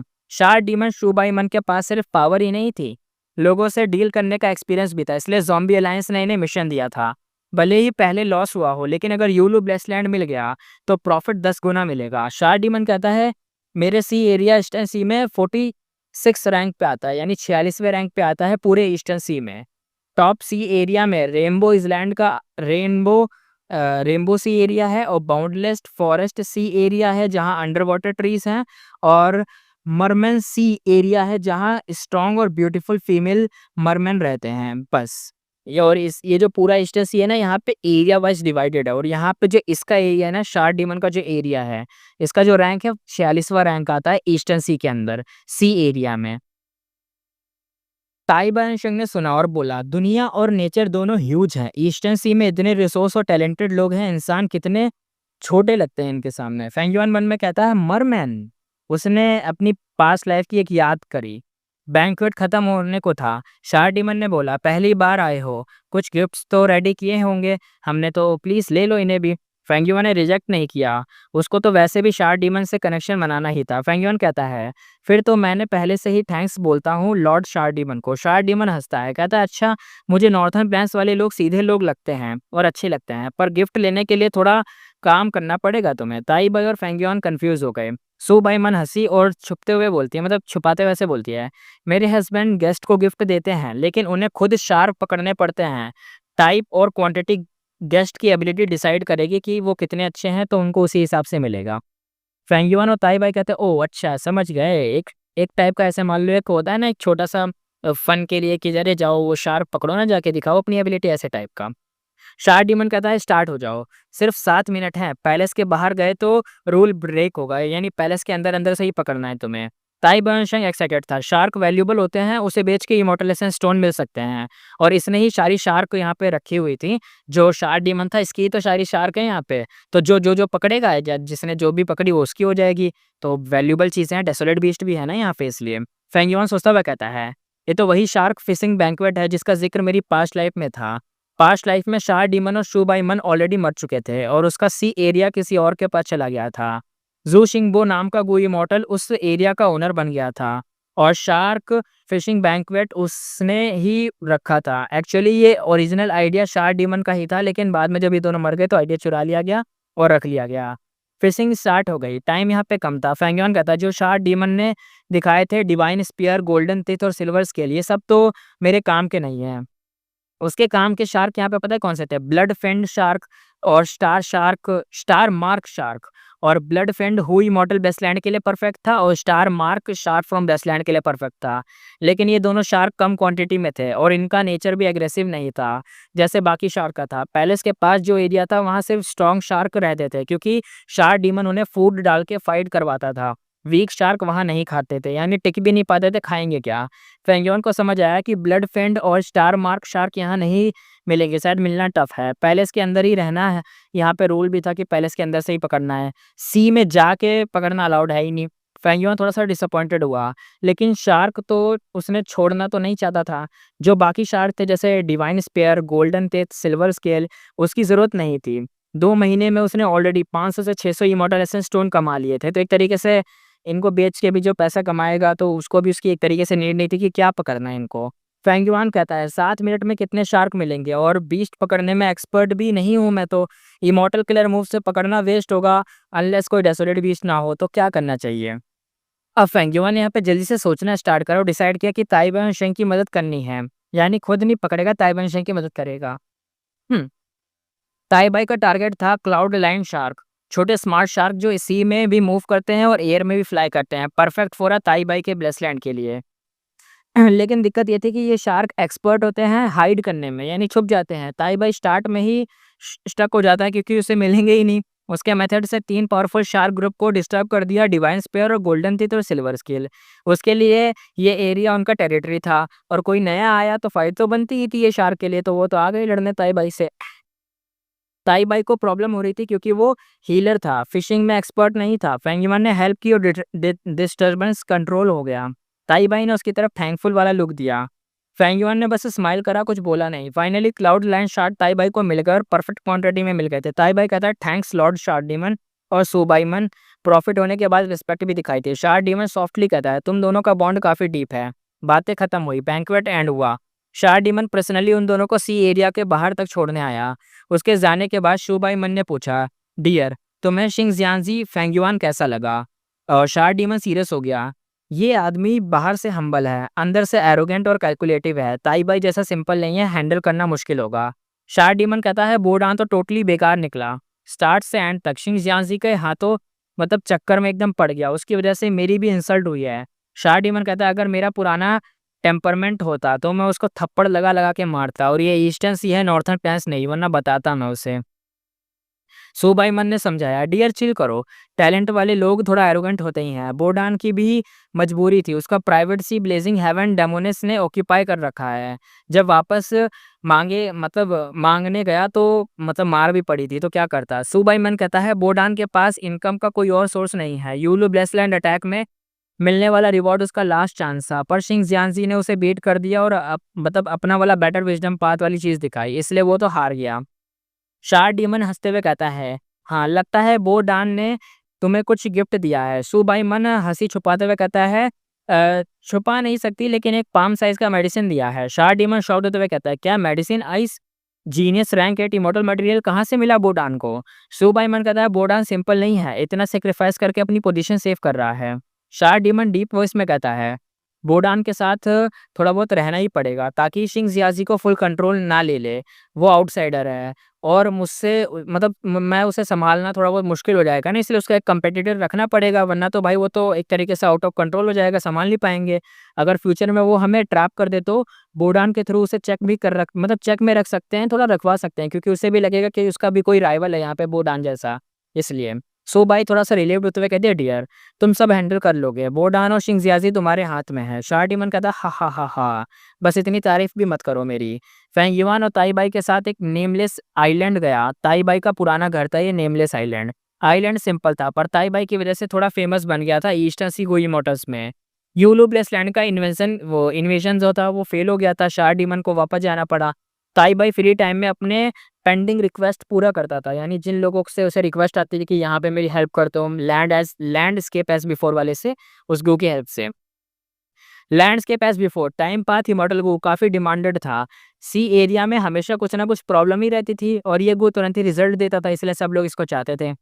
ताई भाई कहता है थैंक यू यार, मेरे साथ चलो, एक दूसरे को सपोर्ट मिलेगा तो गो इमोटस से भी मिलवा देंगे, कनेक्शंस बनेंगे। फैंगयुआन स्माइल करते हुए कहता है ओल्ड भाई, बेटर होगा अगर लोग हमारे कनेक्शन के बारे में ना जाने। जो काम मैं करने जा रहा हूँ वो तुम्हें ट्रबल में डाल सकता है। ताई भाई शाउट हो गया, कहता है क्या तुम्हारे प्लान सिर्फ यूलू ब्लेसलैंड को लेकर थे ना? ईस्टर्न सी ज़ॉम्बी अलायंस ज्वाइन करनी थी ना, बस यही तो था और क्या था? ताई भाई को समझ गया कि फैंगयुआन फिर से कुछ बड़ा करने जा रहा है यहाँ पे। ताई भाई ऑलरेडी जानता था कि फेंगीवान ट्रबल मेकर नेचर वाला बंदा है। उसने जायंट सन इमॉर्टल वल्नरेबल के बनाए सेटअप तक को डिस्ट्रॉय कर दिया। तो यहाँ पे ये सब क्या चीज़ें हैं, ये सब भी वो कर सकता है। फेंगीवान अब इमॉर्टल ज़ॉम्बी बन चुका था और अब उसका ट्रबल बनाने का जो लेवल था और भी हाई हो गया था। ताई बाशंग वरीड होते हुए कहता फेंगीवान कुछ उल्टा-सीधा मत करना, तुम्हारा प्लान क्या है? फेंगीवान शांत होते हुए कहता है मेरे भाई, टेंशन मत ले, ये सब मैं ईस्टर्न सी ज़ॉम्बी अलायंस जॉइन करने के लिए कर रहा हूँ। ताई बाशंग कहता है सीनियर ब्रदर मत बोल, तुम मुझसे ज़्यादा स्किल्ड है। फैंगयोन सीरियस होते हुए कहता है ओल्ड भाई, सोचा है मेरी आइडेंटिटी ज़ॉम्बी अलायंस के लिए कैसे फिट नहीं बैठती। ताई बाशंग कहता है तू नॉर्थर्न प्लेन्स का कोई इमॉर्टल है बट ईस्टर्न सी वाले आउटसाइडर भी लेते हैं, तेरी आइडेंटिटी प्रॉब्लम नहीं बनेगी। फेंगयुआन अपने हेड को हिलाते हुए कहता है बोडान, बोडान जैसे लोग मजबूरी में ज़ॉम्बी अलायंस जॉइन करते हैं। वो लोग नीचे होते हैं इवन ज़ॉम्बी से भी। पर मैं, मेरे पास इमॉर्टल गो है, पावरफुल विज़डम पाथ मेथड है। मैं ऐसे ही ज़ॉम्बी अलायंस जॉइन करूँ तो ये बात किसी को भी सस्पेक्ट लगेगी। ताइबान शंग कहता है सही बात है, ज़ॉम्बी अलायंस जॉइन करना मतलब फ्रीडम लूज़ करना और आउटसाइडर पे तो और ज़्यादा मॉनिटरिंग होती है। फेंगयुआन कहता है इसलिए मुझे कोई स्ट्रॉन्ग एक्सटर्नल प्रेशर चाहिए, तभी मेरी ज़ॉम्बी अलायंस जॉइन करना बिलीवेबल लगेगा, यानी कुछ ऐसा रीज़न हो मेरे पास कि मैं जॉइन करूँ। ताइबर्शन कहता है कैसा प्रेशर, कैसा मतलब क्या चाहिए ऐसा? तो फेंगयुआन हंसते हुए कहता है यहाँ से सबसे पास का सुपर फोर्स कौन सा है? कौन सी सुपर फोर्स है जो सबसे पास है? अब यहाँ पे इस नाम ले लिया तो यहाँ पे अब सीन शिफ्ट होता है, हमें कहीं और का सीन दिखाया जाता है। सॉन्ग क्लैन का सीन। सॉन्ग क्लैन का भी इंट्रो भी दिखाया जाता है। सॉन्ग क्लैन ईस्टर्न सी का बड़ा फोर्स था, टॉप 10 में काउंट होता था। सॉन्ग कुई युआन रैंक 8 गो इमॉर्टल बीस्ट लेवल पावर थी। उसका बेटा सॉन्ग डियाओलिंग रैंक 7 जीनियस था, लेकिन 10 साल पहले मर गया। सिर्फ एक बेटी छोड़ी थी, सॉन्ग यीशी। सॉन्ग यीशी सिंस चाइल्डहुड यानी बचपन से ही सिल्वर स्पून वाली लाइफ थी, यानी होता है ना कि बचपन से अमीरों वाली ज़िंदगी। सब कुछ दादा ने दिया। इमॉर्टल बनी तो सॉन्ग यी वान ने उसे गिफ्ट दिया। 4 मिलियन स्क्वायर फीट किलोमीटर का एरिया, सी एरिया, अर्थ के साउथ चाइना से भी बड़ा, यानी ऐसा मान लो उसके जितना मालदीव है ना, मालदीव उससे भी बड़ा, उससे डबल, उतना मान लो मालदीव है। और ऐसा मान लो बियोटिक इमोशन सी एरिया और रिसोर्स वाइज शार डीमन का सी भी रिच था। फेंगयुआन ने इस सब को एनालाइज किया और अपने पास्ट लाइफ के एक्सपीरियंस से प्लान बनाया और टारगेट किया सॉन्ग यीशी, यानी जो हमें इंट्रो दिया सॉन्ग यीशी का, सॉन्ग इसका सीन दिखाया गया सॉन्ग यीशी का, तो बताया जा रहा है कि शायद अब फेंगयुआन इनको टारगेट करेगा। अब देखते हैं कैसे इनका रीजन बनाएगा ज़ॉम्बी अलायंस में घुसने के लिए। अब हाफ महीने बाद यानी आधा महीने गुजरने के बाद प्लानिंग के बाद फेंगयुआन एक छोटे आइलैंड पे आया। ईस्टर्न सी ऐसे मिलियंस ऑफ आइलैंड में डिवाइडेड है, तो उन्हीं में से एक छोटे आइलैंड पे आया। ये आइलैंड 3 फिशिंग विलेजेस थे यहाँ पे, सब ह्यूमन और स्ट्रॉन्गेस्ट, मतलब सब ह्यूमंस वाले थे और यहाँ पे जो स्ट्रॉन्गेस्ट बंदा था वो रैंक 3 का था। फेंगयुआन ने अपना फिगर हाइड करके चिल मोड में एक विलेज में एंटर कर गया। विलेज में मोस्टली नॉर्मल मोटर्स और कुछ रैंक 1 या 2 के गो मास्टर भी थे जो रिस्पेक्टेड माने जाते थे, वही रहते थे। फेंगयुआन ने इजीली पूरा विलेज 2 से 3 बार क्रॉस कर गया, किसी को पता भी नहीं चला। फेंगयुआन कहता है यही होना चाहिए ली क्लैन विलेज। अपनी पास्ट लाइफ मेमोरी को उसने कंफर्म करा, ये ली क्लैन नहीं था बट फ्यूचर में ली शियाओ याओ यहाँ से राइज करेगा और विलेज का नाम चेंज करेगा। लेकिन अभी ली शियाओ याओ अभी तक पैदा ही नहीं हुआ, उसका बर्थ अभी 200 साल बाद होगा। कितना यार, कितने लंबे लंबे वाली चीज़ों को ये पहले कर दे रहा है। कन्फर्म करने के बाद फेंगयुआन गया सी क्लिफ के पास। ये क्लिफ बर्ड से भरा था, hundreds of nest bird, extremely territorial area था इनका, यानी बहुत खतरे वाली जगह थी। अगर थ्रेट फील हुआ तो ग्रुप में अटैक करते थे। लोग यहाँ रेयरली जाते थे, कभी कभी कोई गू मास्टर हर्ब या एक्स लेने जाता था। फेंगयुआन कहता है ली शाओ याओ बचपन में यहीं बुली से बचने के लिए, यानी जो उसके पीछे लोग पड़े हुए थे, ऐसा नहीं लग रहा है कोई एक नॉर्मल टिपिकल एनीमे स्टोरी या मानवा या मांगा या ऐसे डोंगवा स्टोरी है जिसमें पीछे उसके लोग पड़े हुए होते हैं, अपना मेन कैरेक्टर भाग रहा होता है, फिर वो ऐसी जगह चला जाता है जहाँ उसे खतरनाक इनहेरिटेंस मिलती है, फिर उसकी जर्नी स्टार्ट होती है। वैसे ही लग रहा है, बता भी रहा है फेंग युआन। ये जो ली शाओ था बचपन में ही यहीं पे बुलीस उसके पीछे पड़े हुए थे, उनसे बचने के लिए वो यहाँ पे छुप गया और यहीं उसने एक सीक्रेट केव डिस्कवर की। ये क्लिफ फुल ऑफ होल्स और केव से भरा हुआ था। सही केव फाइंड करना बहुत टफ था क्योंकि यहाँ पे बहुत सारी केव थी। फेंग युआन कहता है बर्ड्स होने की वजह से ली शाओ यहाँ अंदर तक नहीं गया और केव आउटर साइड पे ही मतलब वो गया होगा, यानी ज़्यादा अंदर तो गया नहीं होगा। फेंग युआन ने 100 केव को टारगेट किया और सर्च शुरू करा और करीबन शाम हो गई या शायद दोपहर हो गई, तब तक फेंग युआन ने रियल केव ढूंढ ली। केव छोटी थी, इवन फेंग युआन की करंट बॉडी भी फिट नहीं हो रही थी उसके अंदर। उसके पास था चेंज फ्रॉम इमोर्टल को। फेंग युआन ने अपना साइज छोटा किया और अंदर घुस गया। केव बहुत मॉइस्ट थी, यानी एकदम बहुत गीली-गीली टाइप की थी। सनलाइट थोड़ी-थोड़ी सी ही अंदर आ रही थी। डीप पार्ट में एक वाइड एरिया ओपन स्पेस में था। आउटसाइड से वाइंड आके केव में एकदम साउंड बना रही थी जैसे हवा की जो आवाज़ें आती है ना वैसे टाइप की आ रही थी। फेंग युआन को ली शाओ की बायोग्राफी याद आई। वो केव में चुपके से रोया करता था और हवा की आवाज़ सुनता था। एक दिन जब वो रेस्ट कर रहा था, केव के कॉर्नर जो हिस्सा था, वो कॉर्नर वाला हिस्सा वो कोलैप्स हो गया और वो सी करंट में गिर गया, सी वाले में। और फेंग युआन का प्लान भी सेम था कि वो ली शाओ वाला फॉर्च्यून रिक्रिएट कर रहा था, यानी क्लिफ के एंड पे खड़ा हो। क्लिफ के अंदर मेज़ जैसा था, टनल होल्स एवरीवेयर थे। 6 घंटे बाद फेंग युआन ने रियल रूट को फाइंड करा, यानी असली रास्ता। और केव का जो होल था उसे तोड़कर अंदर घुस गया और डायरेक्ट गिर गया। अंदर डार्कनेस थी और मॉइस्चर था। छोटी क्रिएचर्स लाइक स्नेक्स, लिजर्ड और कैट साइज के क्रिएचर्स थे यहाँ पे, बट फेंग युआन इजीली सब क्रॉस कर गया। नीचे से वेव साउंड लाउड होने लगा। बॉटम पे जायंट स्पाइरल सी वाटर वॉर्टेक्स, ये ईस्टर्न सी का स्पेशल अंडरकरंट फेनोमेना था। यानी एक तरीके से ऐसा फेनोमेना जो मतलब सी के अंदर होता है, एक तरीके से होता नहीं है अंदर ही अंदर एक भवंडर बन जाना जो सब कुछ खींचता है। स्पेस में भी ऐसे टाइप के होते हैं जो ब्लैक होल जैसे काम करते हैं। स्पेस होल या कुछ भी उन्हें कहते हैं, ऐसे टाइप के समुद्र के नीचे भी होते हैं। पेंगुइन ने कुछ गूबॉम से मार्किंग की और स्पाइरल में जंप कर गया और इनसाइड स्पाइरल फॉर्मलेस फोर्स ने उसको पूरा कैप्चर किया। इवन फेंगयुआन जैसे पावरफुल इमॉर्टल भी यहाँ पे हेल्पलेस फील करने लगा। वो रेसिस्ट नहीं किया, सीधा फ्लो के साथ ही गिर गया। और ये अंडर करंट एक नेचर सी टनल जैसा था जहाँ फिश भी दूर भाग जाते थे, वो ऐसी जगह गिरा था। फेंगयुआन की स्पीड अब इंसेन फास्ट तरीके से जा रही थी, अंदर अंदर घुसा जा रहा था, गिरा जा रहा था। इवन इमॉर्टल मूवमेंट टेक्निक से भी ज़्यादा फास्ट हो गई थी। ईस्टर्न सी में स्पेशल मैप्स होते हैं, सरफेस का नहीं अंडर करंट्स का होता है, यानी अंडरग्राउंड टनल्स टाइप का होता है जो वाटर वाली होती हैं। कुछ सुपर फोर्स के अंडर वाटर कारमा भी इन्हीं अंडर करंट्स का यूज़ करके 10,000 या 1 लाख ली तक का ट्रेड करते हैं। 15 मिनट बाद फेंगयुआन अंडर करंट के एंड तक पहुंचा। वापस एक स्पाइरल वॉर्टेक्स और सामने दिखा। सी ऑफ रेड था इसका नाम और हॉट एयर ब्लास्ट उसके फेस पे लगा। ये था अंडर वाटर वॉल्केनो। फेंगयुआन अब वॉल्केनो के बीच में था। नीचे से मोल्टन मैग्मा निकल रहा था और काउंटलेस मरीन लाइफ्स मर रहे थे इस मैग्मा के अंदर। और यहाँ पे एक और स्पाइरल था, शायद इसके अंदर भी कूदना पड़े या पता नहीं क्या होगा, यहाँ पे देखते हैं आगे। एक अंडर वाटर वॉल्केनो के टॉप पर एक नेचुरल हॉट स्प्रिंग था जहाँ फेंगयुआन को जाना था, लेकिन अभी टाइम नहीं हुआ था, तो फेंगयुआन ने जगह जगह को एक्सप्लोर करना स्टार्ट करा। जैसे ही वो नीचे गया टेम्परेचर बढ़ता गया। एक रेड हॉट फायर लिजर्ड उसके डायरेक्शन में था। चमकदार स्केल्स, लाइटनिंग स्पीड टंग और फ्लाइंग इंसेक्ट को खाने में एक्सपर्ट था ये फ्लाइंग इंसेक्ट मैग्मा रिवर से निकलते थे और एक डेंजरस मॉल्टन लावा स्टीम जहां बबल्स से ये इंसेक्ट बाहर आते थे। फेंगयुआन ने देखा कि कुछ इंसेक्ट इवॉल्व होकर गूबॉम बन गए और फायर लिजर्ड का अटैक डॉज कर लिया। कुछ गूबॉम फिर लिजर्ड के साथ कंपेनियन गू बन गए और रेयर नेचुरल फिनोमिना देखने को मिला था कि ऐसा बहुत रेयर होता था कि जो गूबॉम है वो लिजर्ड के साथ मिलकर काम करें, लेकिन ये सब मॉर्टल फायर पाथ गू थे, फेंगयुआन के काम के नहीं थे। फेंगयुआन के लिए वॉल्केनो इम्पोर्टेंट था। यहाँ से वो लार्ज नंबर फायर और वाटर पाथ गूबॉम बना सकता था इस वॉल्केनो की मदद से। ये वॉल्केनो कुछ खतरनाक चीज़ थी, इस पूरे वॉल्केनो को ही चुरा लो, ऐसा मान लो। नेक्स्ट फेंगयुआन ने मैग्मा रिवर को ऑब्जर्व किया। वहाँ और भी स्पीशीज थी, कुछ फिशेस भी थी, पर वो रिवर डेंजरस थी, इसलिए फेंगयुआन ने अंदर जाने का रिस्क नहीं लिया। इमॉर्टल किलर मूव लगता तो जो कॉस्टली इमॉर्टल एसेंस कंज्यूम करता, तो इसलिए उसने यूज़ भी नहीं करा और गया भी नहीं।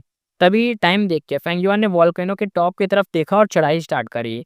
अपने ट्रेसेस को हाइड करा। सीन यहाँ पे शिफ्ट हुआ। ईस्टर्न सी की एक ब्यूटी शोंग ही शी आज इरिटेट थी। हर जगह से मेल गू इमोर्टल्स उसके पीछे पड़े थे, जैसे चिपकने वाले मॉस्किटोस होते हैं ना वैसे टाइप के। उसने छुटकारा पाके शोंग यीसी अपने प्राइवेट सी एरिया में गई। पोएट इमोशन सी उसका प्राइवेट एरिया था। यहाँ प्रोड्यूस होता था रैंक 4 का गूवर्म, इमोशनल पोएट्री गू, जो इमोशन स्टोर करता था। मॉर्टल गू मास्टर के लिए प्राइसलेस था।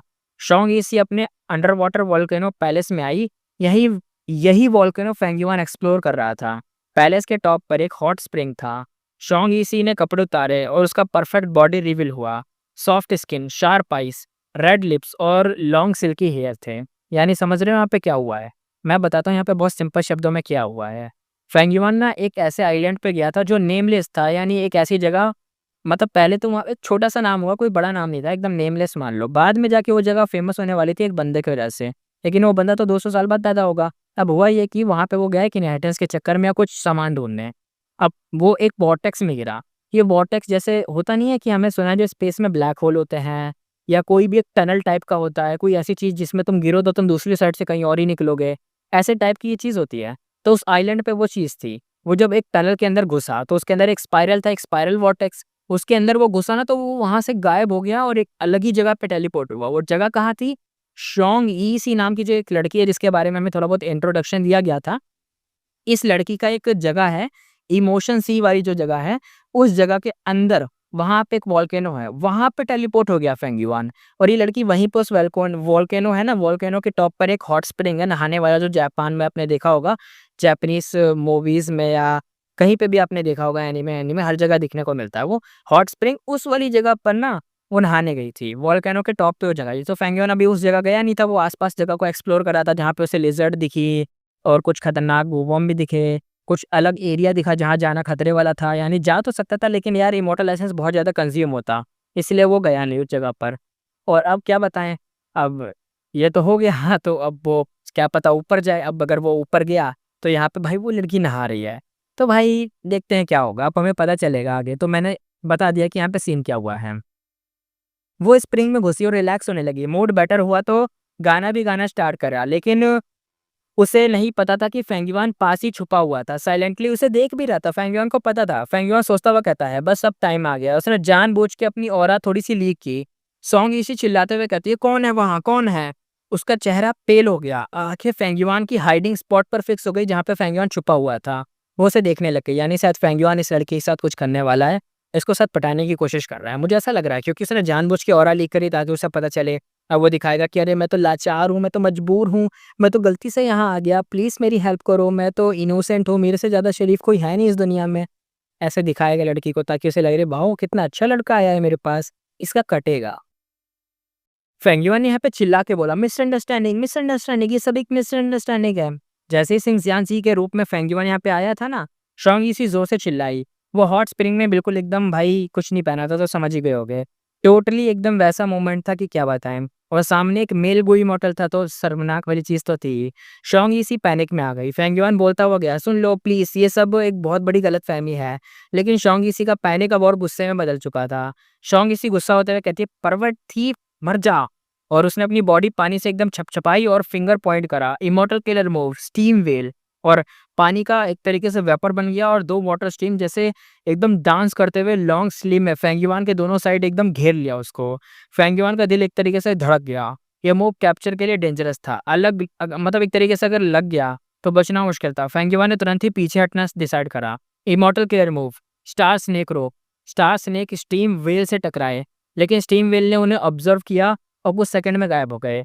व्हेल दोबारा फेंगयुआन की तरफ आए। फेंगयुआन सोचता हुआ कहता है, गैप बहुत बड़ा है। इसे इसी डिले में उसके स्टारलाइट इमॉर्टल गन ने फुल पावर में एकदम शाइन करा। Star path immortal killer move, star fire escape. और एक वूश की आवाज़ आई। फेंगयुआन का पूरा बॉडी डीप ब्लू फायर में जल उठा। वो लाइटनिंग स्पीड से स्काई की तरफ भाग गया। शॉन्ग इसी चिल्लाई, कहाँ भाग रहा है? पैम आवाज़ आई। अंडर वाटर वॉल्केनो से मैसिव एक्सप्लोजन हुआ और सी बेड हिला और वाटर टरेट्स उठे। वॉल्केनो के ऊपर जो अपर वाला पार्ट था वो डिस्ट्रॉय हुआ और सी वाटर अंदर घुस गया। और शॉन्ग इसी ने डिफेंसिव बैरियर एक्टिवेट करा, ग्लव्स पहने और शांत हो गई। फिर उसने फेंगयुआन के पीछे उड़ना स्टार्ट करा। शॉन्ग इसी चिल्लाते हुए कहते हैं, तू बचेगा नहीं। फेंगयुआन सुपर फास्ट था लेकिन डीप सी में सरफेस तक पहुंचने में टाइम लगा था। पास्ट लाइफ में मतलब पास्ट लाइफ में ना ली शियाओ याओ भी ऐसे ही वोल्केनो में गिर गया था। ये वही बंदा था जो 200 साल बाद पैदा होगा फिर यहाँ पे गिरेगा, ये वही बंदा था। वो गिर गया था और शॉन्ग ईसी के सामने नहाते हुए उसे पकड़ा गया था, लेकिन उस टाइम शॉन्ग ईसी ने उसे कैप्चर करने के बाद हेल्प किया था, गू मास्टर बनाया था और ट्रेन किया था। फेंग युआन सोचता है कि मैं एक हैंडसम लड़का नहीं, बल्कि 70 से 80 साल का इमॉर्टल हूँ। शॉन्ग ईसी का गुस्सा तो नॉर्मल ही होगा भाई। पीछे देखते हुए फेंगियो स्माइल करता है। सी सरफेस पे बाहर निकलता है। सीन कट होता है याओ जीपी, एक रैंक 6 वू इमॉर्टल शोंग ईशी का दीवाना, पोएटिक इमोशन सी के पास छुपा था। याओ जीपी सोचता हुआ कहता है, सिर्फ मैं जानता हूँ कि फेरी ईशी यहाँ नहाने आती है, ये मौका क्लोज होने का है, मेरे को यहाँ पे मिलना चाहिए। तभी बूम आवाज आई। फेंगयुआन सी से ऊपर से निकला और एक तरीके से खतरनाक कंडीशन में था, यानी मिजरेबल कंडीशन में था। याओ जीपी शॉक में कहता है, ये क्या एक थीफ है जो यहाँ से निकला है, क्या करूं? तभी शोंग इसी ऊपर से आई और गुस्से में चिल्लाई, परवर्ट थीफ, भाग मत, मर जा। याओ जीपी शॉक और रेज में कहता, क्या परवर्ट थीफ? उसका दिमाग घूम गया। याओ जीपी अंदर से कहता है, फेरी के साथ क्या हो गया? इस ओल्ड मैन ने कुछ करा क्या उसके साथ? याओ जीपी जोश में आया, फेरी इशी मैं आया बचाने। शोंग इसी एकदम एकदम स्टंट हो गई। उसने बस गुस्से में चिल्लाया, पर याओ जीपी के आते ही वो पैनिक में आ गई। शोंग इसी सोचते हुए कहती है, ये मैटर सीक्रेट रखना चाहिए था, अब सबको पता चल जाएगा इसके आने से तो। पर वो एक और गुई इमोटल सीन में आ गया था, तो अब थोड़ी दिक्कत वाली बात है। शोंग इसी ने पहचाना, ये उन्हीं इरिटेटिंग मतलब लोगों में से एक था जो इसके लिए इसके पीछे पड़े हुए थे। जो लड़की थी ना शोंग इसी, इसके पीछे पड़े हुए थे, उन्हीं लड़कों में से ये भी एक था। तो ये और परेशान हो गई थी कि अबे यार, यहाँ पे सीन सीक्रेट रखना चाहिए था कि एक लड़के ने मुझे देख लिया और ऊपर से अब ये और आ गया। याओ जीपी ने देखा कि शोंग इसी का चेहरा रेड है, जैसे कुछ इंटिमेट हुआ हो। याओ जीपी का किलिंग इंटेंट 10 गुना बढ़ गया। उसे ऐसा लगा कि इस बूढ़े आदमी ने कुछ जबरदस्ती करी होगी अपनी शोंग इसी के साथ, तो इसलिए उसका दिमाग घूम गया था। असल में कुछ हुआ ही नहीं था, पर उसका इमेजिनेशन भाई वो तो एक वाइल्ड हो गया था, एकदम ऐसा हो गया था कि अरे भाई, कुछ तो गलत हुआ है, कुछ तो गलत हुआ है, इसको तो मार दो, इस थीप को मारो भाई। याओ जीपी अंदर से कहता है, उस ओल्ड परवर्ट को तो मार डालूंगा मैं। ऐसा कैसे? मतलब कहना चाह रहा है ना, ऐसे कैसे देख लिया भाई मेरी याओची को, है ना? कैसे देख लिया मेरी इसको, लड़की को, है ना? आगे देखते हैं। याओ जीपी के दिमाग में बस एक ही बात थी, ये बुड्ढा थरकी डेफिनेटली फेरी ईशी का फायदा उठाना चुका होगा, इसलिए यहाँ पे आया था। याओ जीपी गुस्से में चिल्लाते हुए कहता है, साले बुड्ढे भाग मत, तूने फेरी ईशी के साथ गलत किया है, तुझे तो मैं जिंदा जला दूंगा। शोंग ईशी सुनते ही एकदम हिल गई, हवा में ही एकदम भाई तैरते हुए ऑलमोस्ट गिर गई कि उसने क्या सुन लिया।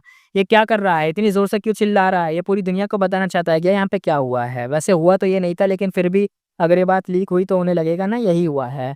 उसका नाम था कि चुपचाप फेंग युआन को मार दे और ये बात यहीं पे खत्म हो जाए। मतलब मन में तो यही था, लेकिन हो नहीं पाया।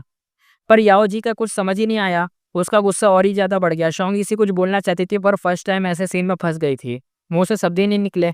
इस सदमे में फेंग युआन सबसे ज़्यादा खुश था। शोंग इसी का रिएक्शन पहले से गेस कर लिया था, पर याओ जी का आना एक बोनस था। फेंग युआन अंदर से सोचता हुआ कहता, वाह भाई वाह, और ज़ोर से चिल्ला, सबको बता भाई, सबको सबको बता यहाँ पे क्या हुआ है। दोनों वो इमोर्टल पीछे भाग रहे थे, पर किसी को भी ये नहीं पता कि फेंग युआन का दिमाग में क्या चल रहा था। फेंग युआन चाहता था कि ये सीन बड़ा हो, पूरी दुनिया को पता चले कि यहाँ पे हुआ क्या है, क्योंकि शोंग ईसी एक सुपर पावर शोंग क्लैन से थी और इस इंसिडेंट के बाद उस पर बाहर से प्रेशर आएगा कि फेंगयुआन ज़ॉम्बी अलायंस ज्वाइन करे। रियलिटी में तो फेंगयुआन ने सिर्फ एक ग्लैंस दिया था, यानी सिर्फ देखा था, एक ही नज़र मारी थी, पर शोंग ईसी यंग थी, एक्सपीरियंस कम था, तो नेचुरली उसका गुस्सा आना तो था ही। फेंगयुआन सोचता हुआ कहता है, क्या हुआ अगर एक बार देख लिया तो आगे फ्यूचर में तो कुछ और ही होने वाला है। 2 से 300 साल बाद ली शियाओ याओ ने भी उसे देखा था, पर उसके साथ तो कुछ नहीं हुआ, उल्टा उसे प्रोटेक्ट भी किया गया था। तब तक शोंग यीसी मैच्योर हो चुकी थी, तब माइंडसेट भी बदल गया था।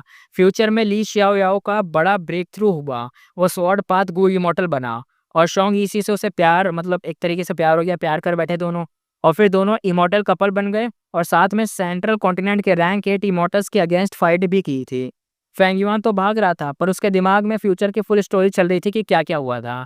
फेंग युआन तो बस कह रहा है कि यार मैंने तो देखा है आगे जाके तो ये सब होने वाला है, मुझे इतना क्यों कह रहे हो? लेकिन फेंग युआन बस यहाँ पे ये करना चाहता है ना कि ये मैटर को बड़ा करे, ताकि फिर उसके पास एक रीज़न होगा ना। देखो रीज़न वो चाहता था, रीज़न उसे मिल जाएगा।